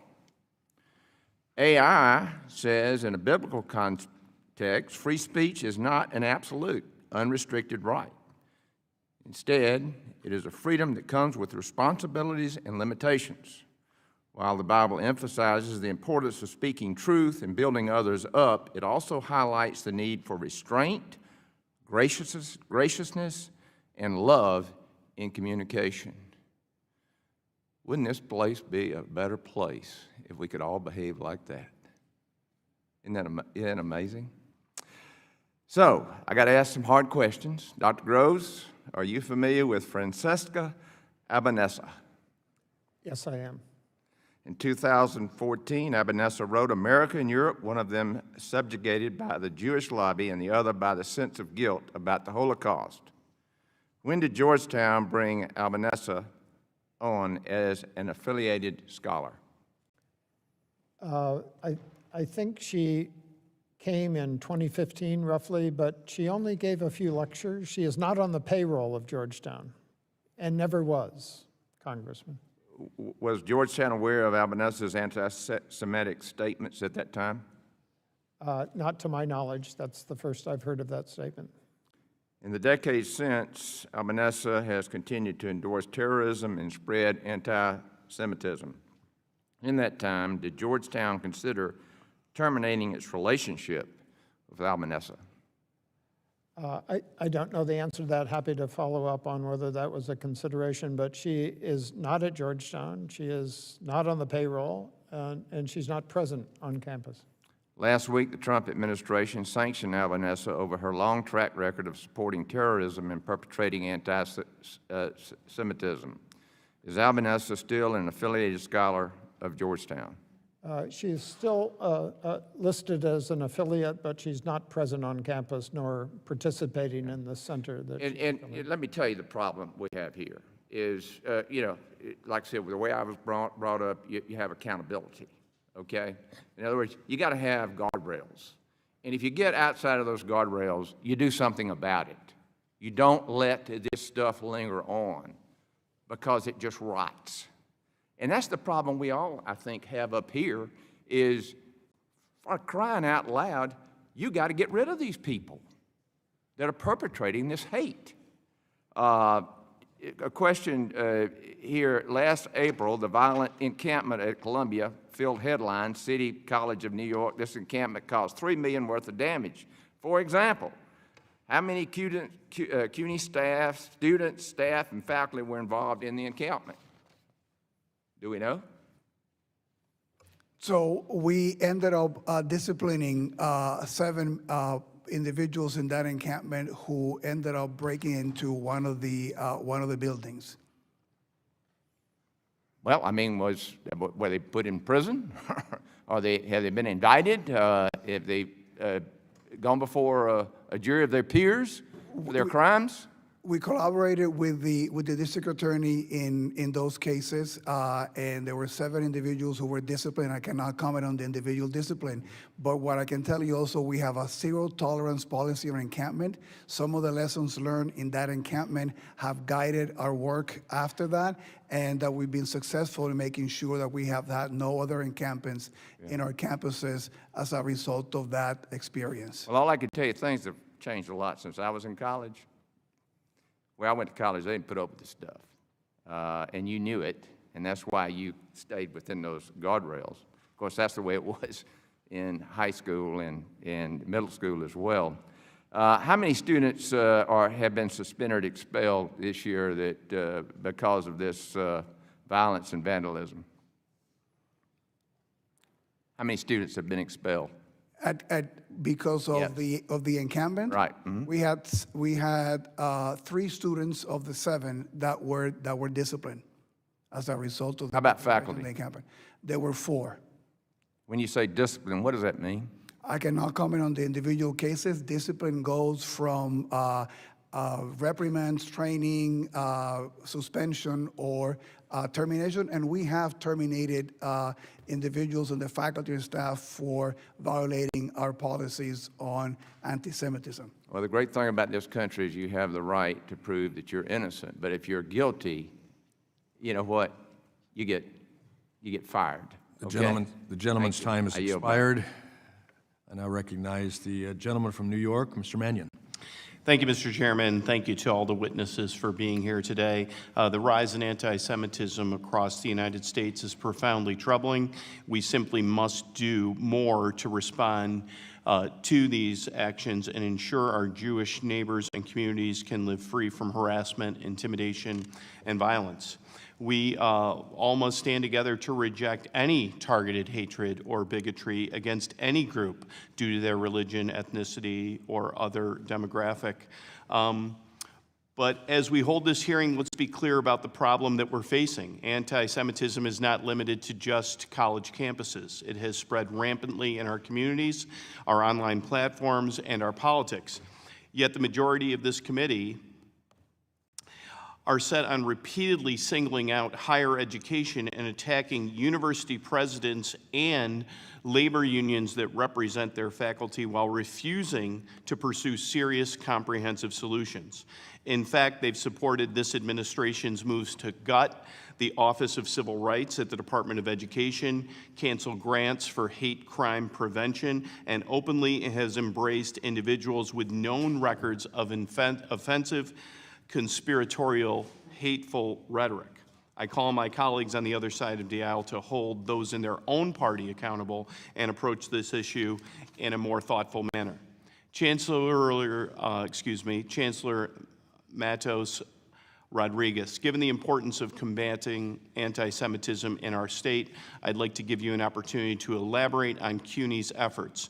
Your testimony describes the independent investigation that was commissioned and the resulting report, which included a set of recommendations. What steps is the CUNY system currently taking to implement those recommendations? I appreciate the question, and those are the recommendations from the Lippman report, which we collaborated fully when the judge was conducting it, and we have embraced the recommendations that came from the judge and his team. One of the main ones was indicating that our decentralized structure made the follow-through in the cases of discrimination and the investigations not as responsive as they should be, something that we knew that was a challenge, and we have been advancing our work in that area, so I created a center. Now, all the complaints around discrimination, harassment are handled by one single center, which works on the training of all the individuals conducting the investigation, so we have more timely investigations, we're more responsive to that work. We also had a lot of critiques, valid critiques, to a portal that we created to centralize some of that before. And now we have procured a state-of-the-art system to manage all those cases so that we can be more responsive to the individuals who submit the claims, and they can be informed, so we can have better data to be more transparent to all the stakeholders that hold us accountable, and to manage those cases more effectively, and to have best practices all across the system replicated. So that's one of the recommendations from the Lippman report that we have embraced. The Lippman report also asks us to invest more in bridge building and giving tools to our faculty, students, and staff to navigate difficult conversations and issues. We launched the Constructive Dialogue Initiative. Actually, we have half of the campuses in training today at the central office. I would have been participating there had I been on the campus. And this is to give faculty, students, and staff tools to be able to have difficult conversations. We do not want people shying away from difficult conversations.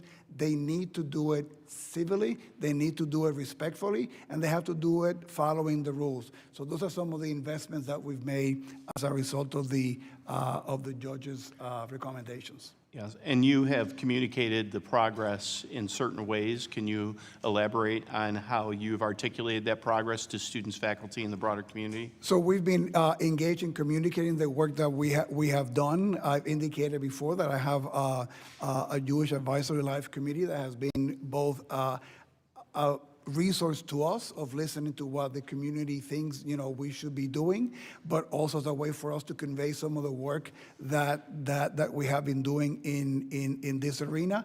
And we remain committed to this work with many of our Jewish stakeholder partners.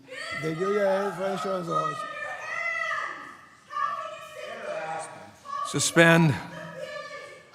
The lady.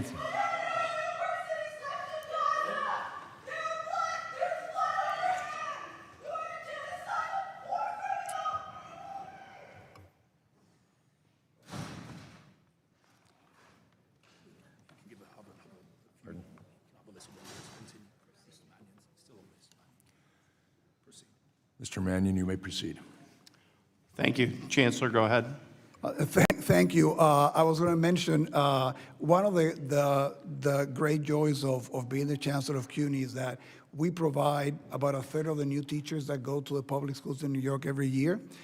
We have a partnership in a pilot with the UAA Federation of a training for all our students who are going to go to teach in managing difficult conversations in anti-hate and anti-Semitism, so that the teachers that are going to the New York City public schools are better equipped to be handling some of these issues. So we are deeply engaged in this work, and it's our commitment that we continue to do so.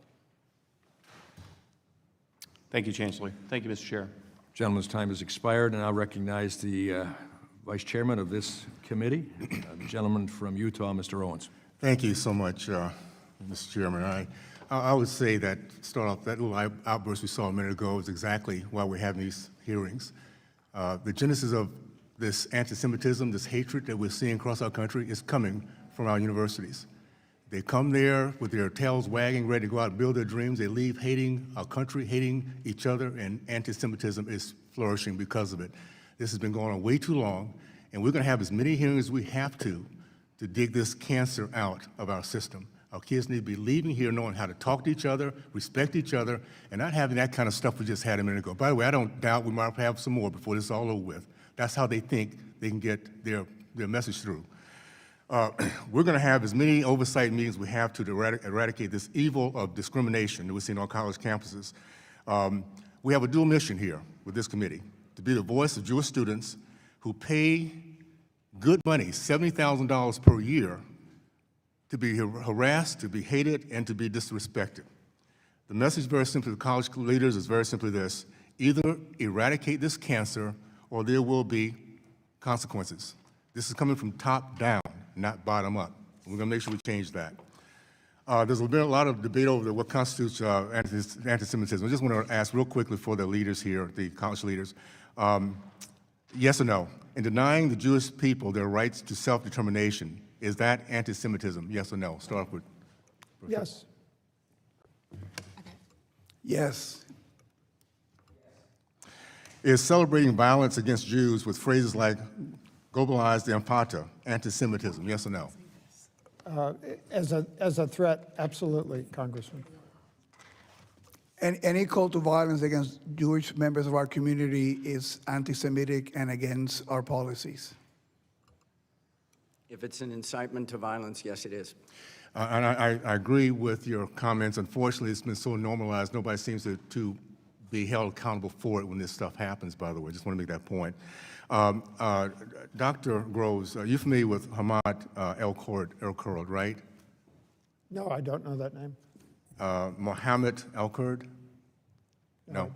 Okay. He's an activist that has been spending a lot of time on your campus. He says Israelis harvest organs of the martyred and they have an unquenchable thirst for Palestinian blood. He's also said that the Jewish people control the media and wish that every single Zionist to perish. Would this be considered anti-Semitism? Absolutely, Congressman.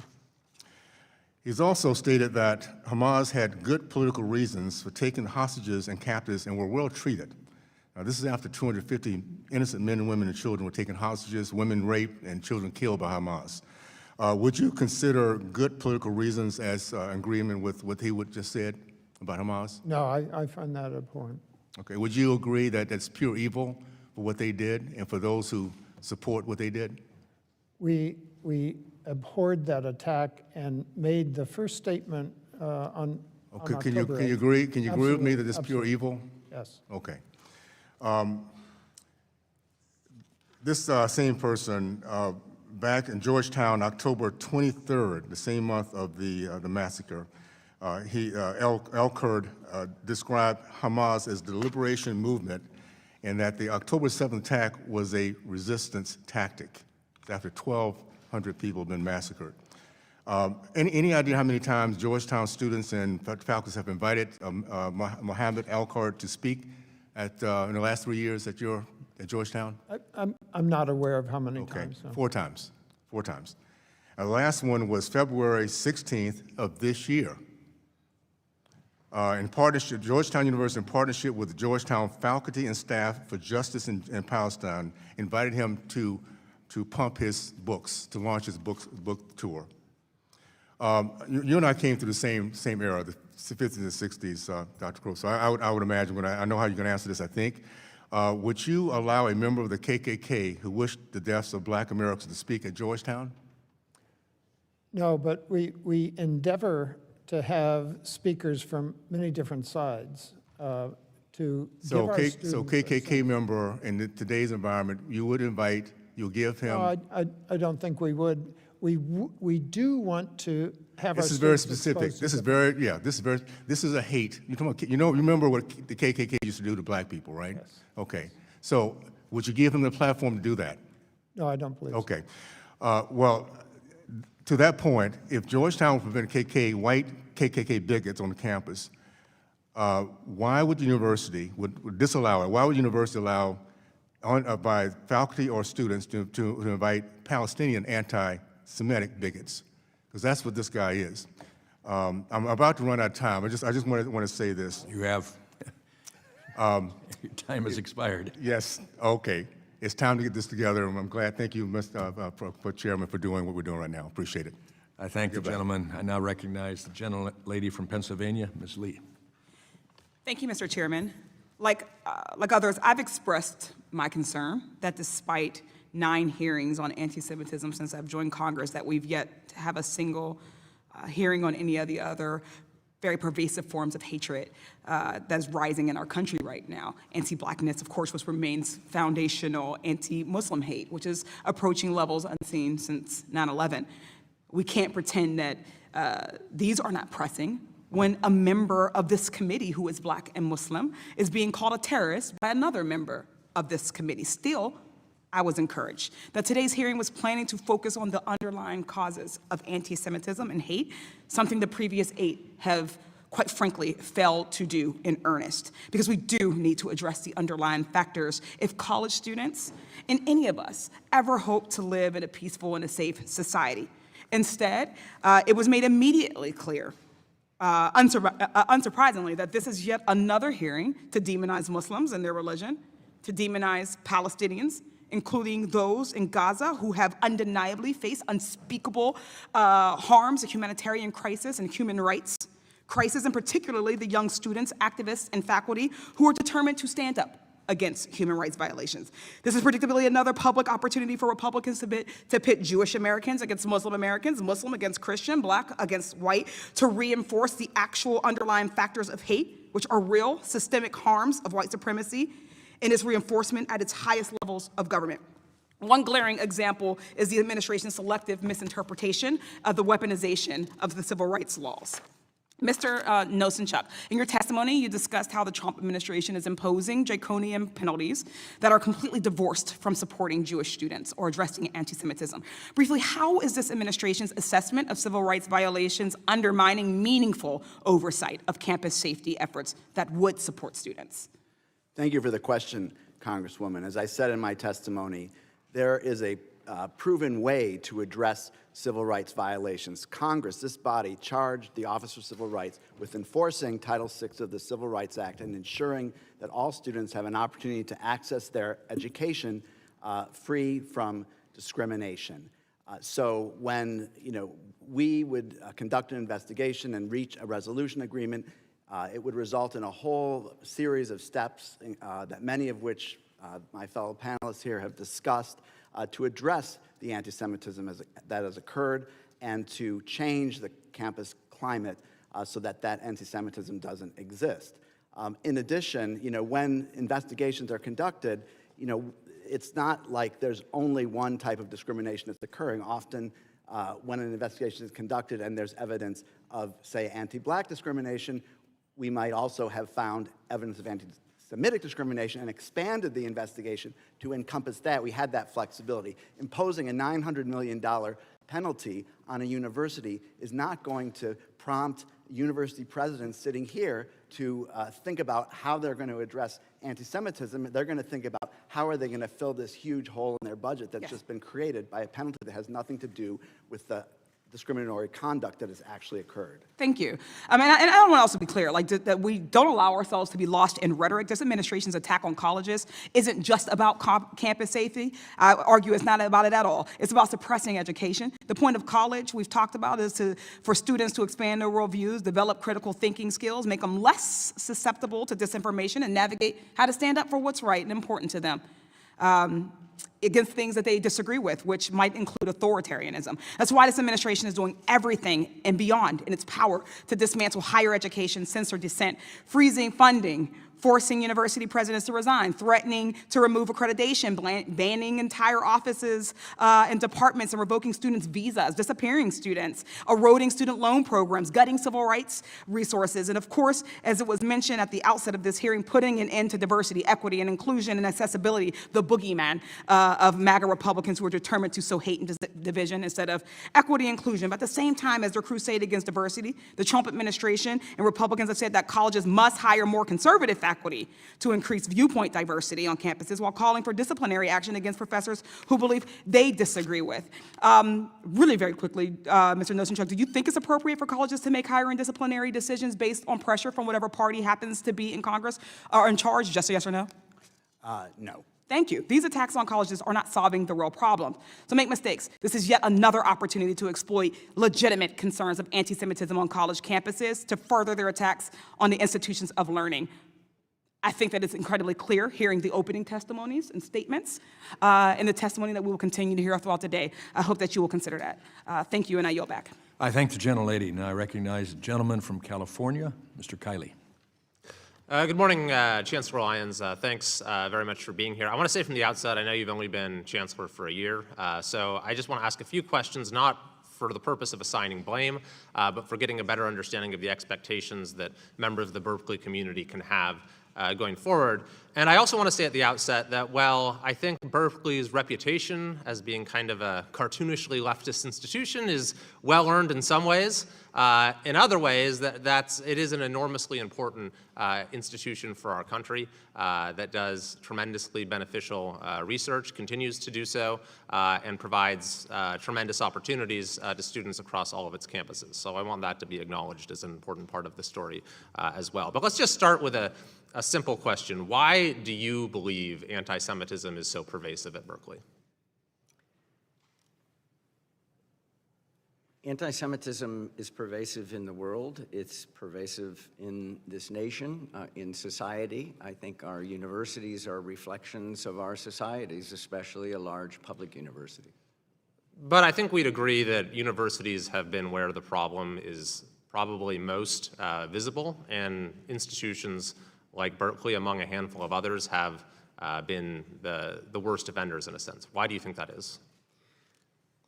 Well, have they been where it's most visible? I think, I'm not sure that it's where they're most present, but I think part of what we do see in universities is there is a freedom to express one's views, even if there's some learning that needs to happen through that process. And I think that's a healthy part of what universities do. So students do express their views. You know, if 200 students express their views on our main plaza called Sproul Plaza, that's 1/5 of 1%. I guess why does it exist at all? I mean, we're talking about not something like littering on campus. You know, this is the world's most retrograde prejudice. It's the prejudice at the heart of the worst crime in human history. Why does this exist at all on your campus? Have you thought about that? What the explanation might be? Well, I think we have to come back to anyone's use of the word anti-Semitism. I mean, if somebody is expressing pro-Palestinian beliefs, that's not necessarily anti-Semitism. But you've acknowledged that there is an anti-Semitism problem that predates October 7th, and there's been a disturbing rise. So I'm asking why. Why do you think that is?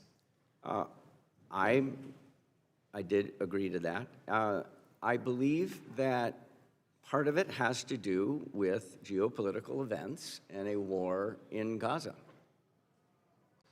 Okay, I mean, I'm not sure that's a full explanation, but I do want to move on to a couple other topics. So there were some incidents that were deeply disturbing on your campus, such as a checkpoint at Sather Gate, where Jewish students, their movement was impeded. Would you agree, and I'm not asking you to comment on individual cases, but that going forward, a student or faculty member who physically obstructs the movement of someone on the basis of their race, ethnicity, nationality, religion, that is just an automatically expellable or fireable offense? Going forward, we have a very clear no-tolerance rule for blocking Sather Gate for any reason, and I will enforce it, and we have enforced it. I mentioned that in an earlier comment. But if someone does this specifically against a Jewish student or for someone, any other form of identity, I mean, what should the expectation be for what that student's or faculty member's punishment will be? I think there are some things, if someone's convicted of murder, you'd say automatically expellable offense, I'm sure, right? So what's the punishment here? Well, it's an important question. As we in most universities implemented more sharply defined time, place, and manner rules, we also have to think about how are we going to enforce those rules, usually with some kind of what we call tiered response. So the question is this a first offense? Is it a 20th offense? Was it, how extreme was it? So I mean, I've given you a very specific example, though. I don't know if it matters to me whether that's the first or 20th offense. If you're physically stopping someone from getting onto their campus because of who they are, that person should be expelled, shouldn't they? Well, part of it is, were they physically restricting people that were from a different identity group at the same time? There's just a lot of context and facts before somebody could say we need to jump to the point where somebody's getting expelled. And we investigate those. We're very rigorous about our investigations. Yeah, what about the encampment? So we know that your predecessor reached a deal with the encampment organizers, and part of which was to endow this department that's now headed by the wannabe terrorist Magdisi. Would you agree going forward that it's not appropriate to make policy changes in response to demands made by those who are in the process of violating campus rules? I can't second guess my predecessor. The facts and circumstances under which she was leading us at the time, really, I was not in the role as you've pointed out.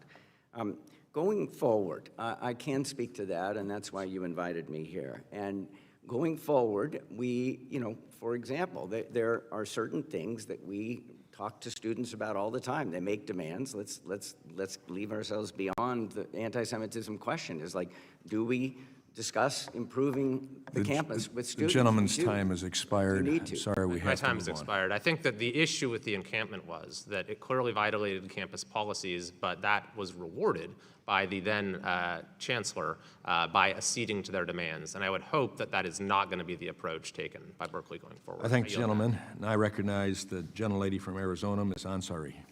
Thank you, Mr. Chair. Thank you to all the witnesses for being here today. Anti-Semitism has undoubtedly been on the rise for years. As we all know, although Jews constitute only 2% of the U.S. population, anti-Semitic attacks account for 15% of all hate crimes and almost 70% of all religion-based hate crimes in the country. In the current climate, almost 50% of Jewish college students report feeling uncomfortable, unwelcome, or unsafe on campus because they are Jewish. That is unacceptable. Particularly on college campuses, we've heard concerns about faculty members using rhetoric that at times crosses the line into anti-Semitism and creates hostile environments for Jewish students. And while we are holding hearings to combat anti-Semitism on campuses, the very office in the Department of Education that works to protect Jewish students, the Office for Civil Rights, has been attacked, undermined, and cut by the Trump administration.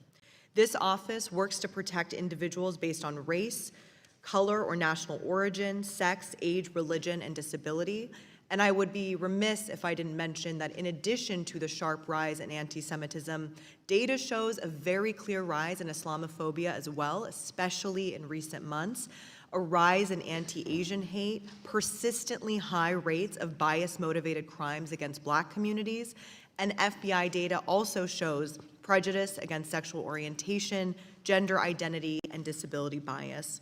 And just yesterday, the Trump administration and the Trump-appointed Supreme Court affirmed his plan to dismantle the Department of Education and fire nearly 1,400 employees, 1/3 of their workforce.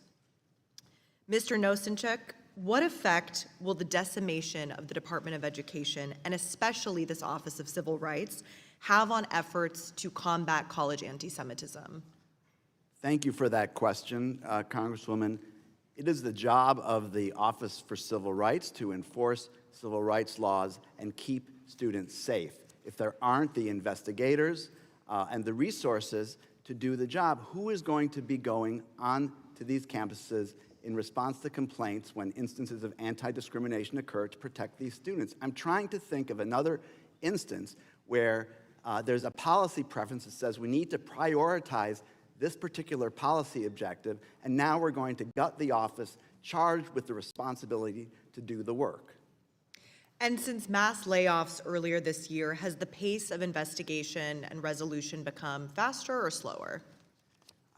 My understanding is it's become slower, and that one approach that's been taken is just to dismiss wholesale a whole host of complaints, some unprecedented number within a 3-month period. So on that note, if you could clarify, do you know how many civil rights cases have been dismissed by the Trump administration and how that may compare to prior administrations? Well, I do know that there was this about 3,400 that were dismissed within a 3-month period from March through June, as that outpaced any rate of dismissal before.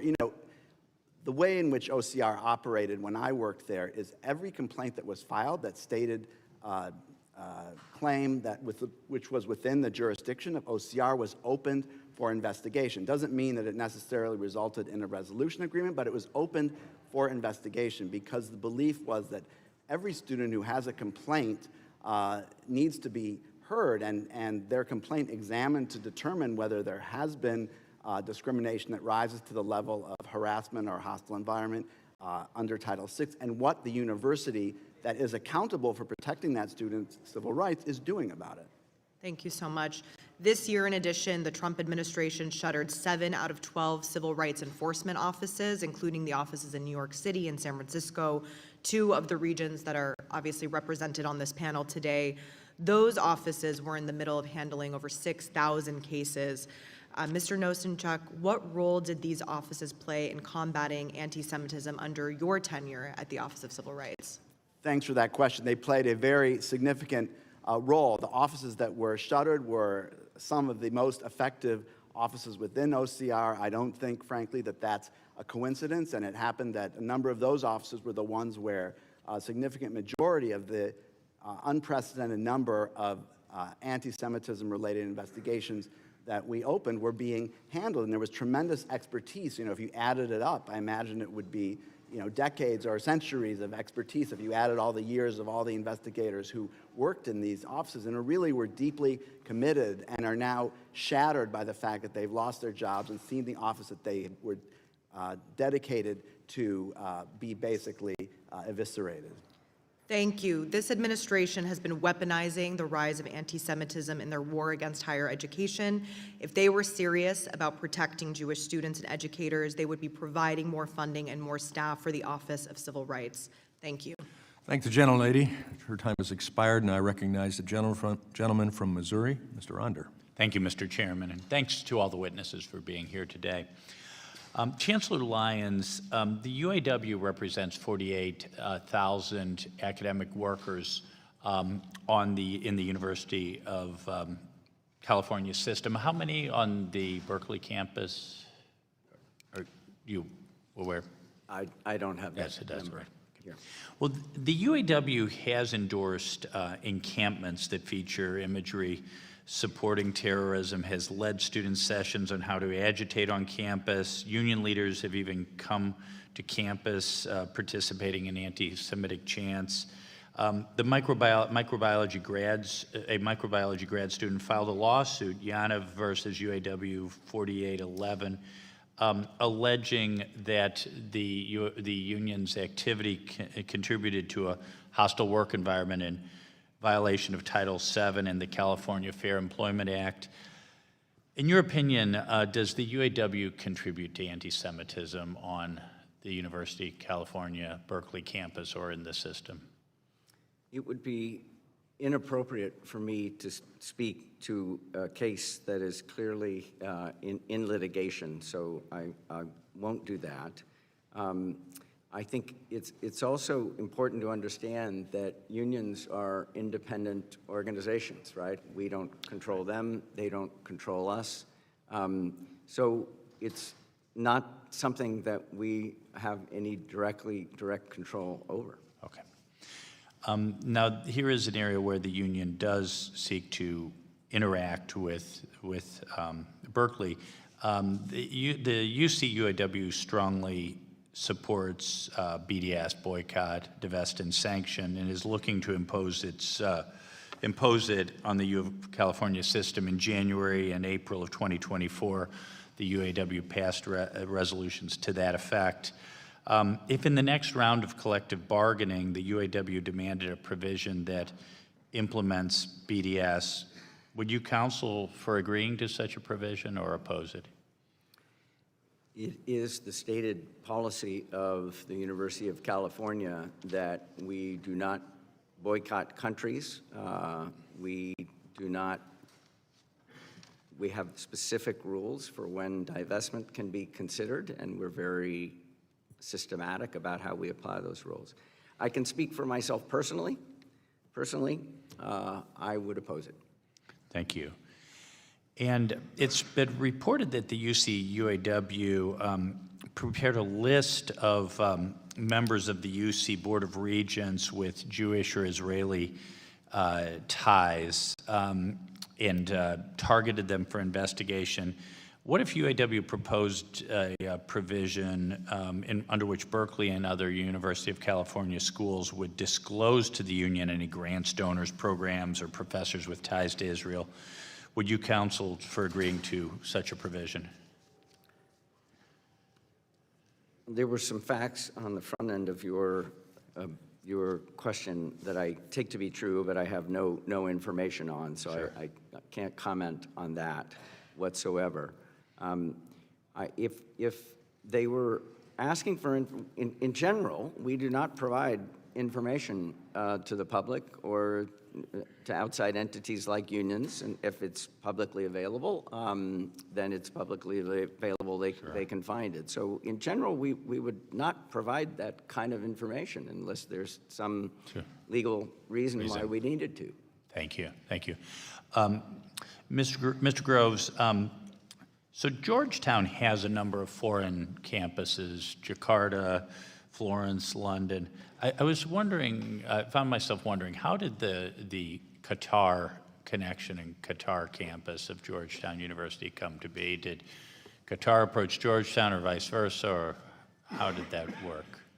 This happened way before my time, so it's only through oral history that I know the answer. How long has it been? 2005, so that's been 20 years ago. And my understanding is that the vision of the Qatar Foundation at the time was to build a group of Western universities in Doha that would offer Western education to the region, in a vision that Qatar would gradually become a hub for higher education and research. Western-style, Jesuit-style higher education in the Middle East. Thank you. I'm out of time. Thank you very much. I yield back. I thank the gentleman. Now I recognize the gentlelady from Georgia, Ms. McMath. Thank you, Mr. Chair, and thank you to our ranking member, Scott. Thank you to all of you that are witnesses today. We appreciate your time and being here. I also want to thank the students that are watching today, and I want to say again to each and every one of them, I am very sorry to those who have been victims of violent hate crimes at some of our other schools and that have appeared previously before this committee. As a mother of a child, myself, who was killed in a racially motivated shooting, I know what it is like for your family to be attacked solely because of who you are or how you were born. I know how painful it is for those preconceived notions that someone may have, preconceived notions that have nothing to do with the actions you have taken as an individual, for those notions to drive someone's entire view of you or your loved ones as a person.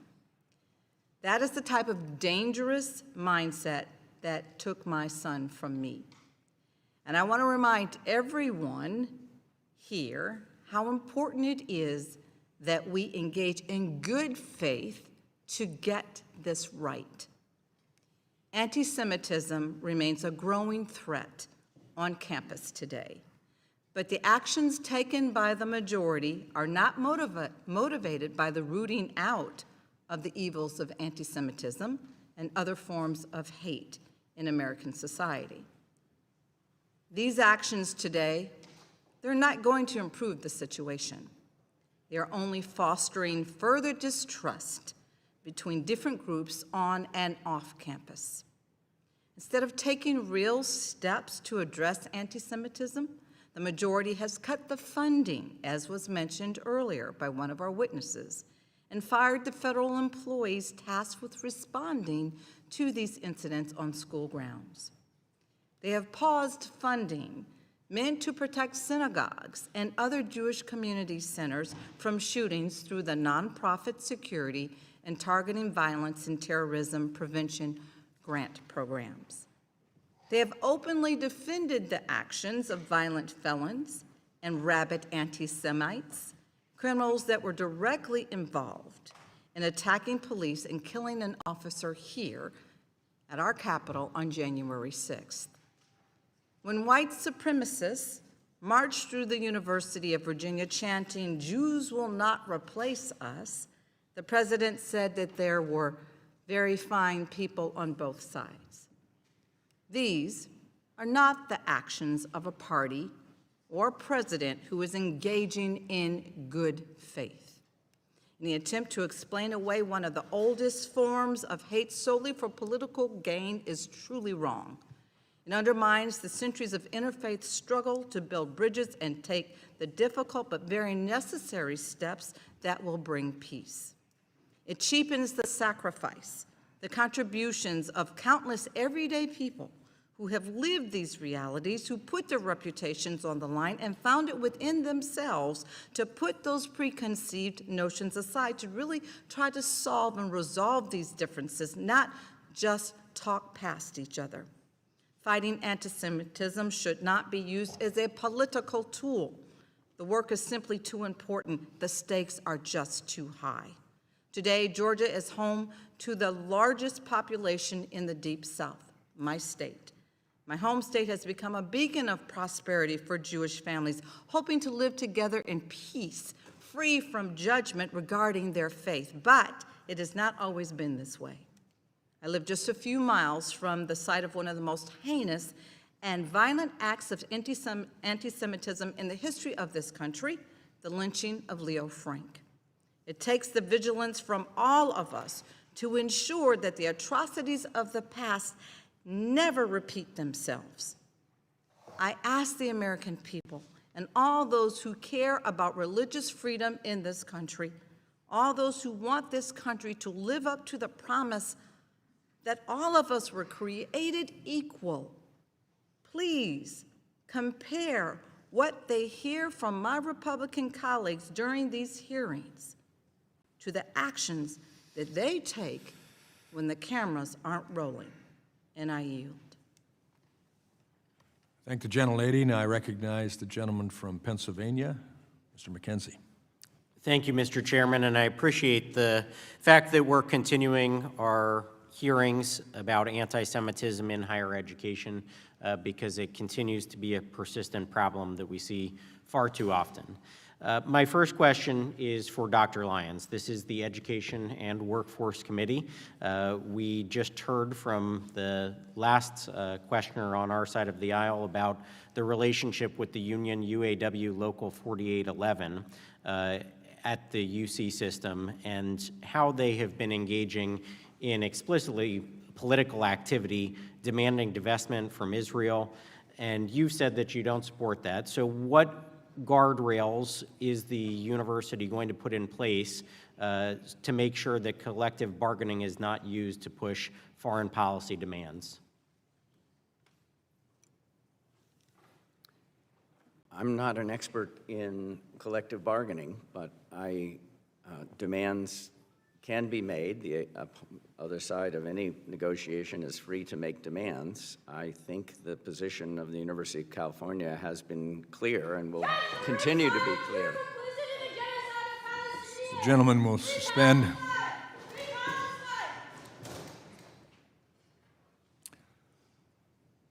All in attendance are reminded, in accordance with Rule 11, Clause 4 of the House of Representatives, to observe standards of dignity, propriety, courtesy, and decorum traditionally observed by the House and this committee. The chair notes that there is this disturbance that takes place, but this committee will continue and will complete its planned hearing. I now recognize the gentleman from Pennsylvania to continue. Well, thank you, Mr. Chairman. And I would just go back to the questioning here. They can certainly make demands, but in a negotiation, if the administration stakes out a very clear position that they will not be accepting of foreign policy considerations being forced into a union negotiation, obviously that would help your leverage in this process and make it less likely that those things would go forward. Is that something that you're going to be willing to do? I just want to double underscore that the University of California position is that we will not be boycotting Israel or any country. That is my understanding of an already well-stated and clarified position. In any event, I can speak for myself, which is all I can speak for in response to your question, and the answer is yes, that position is that we should not go in that direction. Thank you. Next, I'll go to Dr. Matos Rodriguez. And this is relating to the unions that are representing some of your faculty and staff on your campus. We have heard, and there was a Wall Street Journal opinion article just from last week, how labor unions are feeding the anti-Semitism on campus, and the unfortunate incidents where members of the faculty and staff from Israel to gain the representation that they seek in a union are being forced to sign up with a union that holds explicitly anti-Israel positions. And so I would like to understand what you might be willing to do to help those faculty and staff because of that exclusive representation provision. How do they accurately express their views in a college setting and make sure that the union, who is their representative, is not running counter to their own interests? Thank you for your question. Our first responsibility is to make sure that in our campuses, the freedom to express your opinion is preserved, and individuals might have different perspectives as the ones that you commented in your question need to be. Suspend. Time will.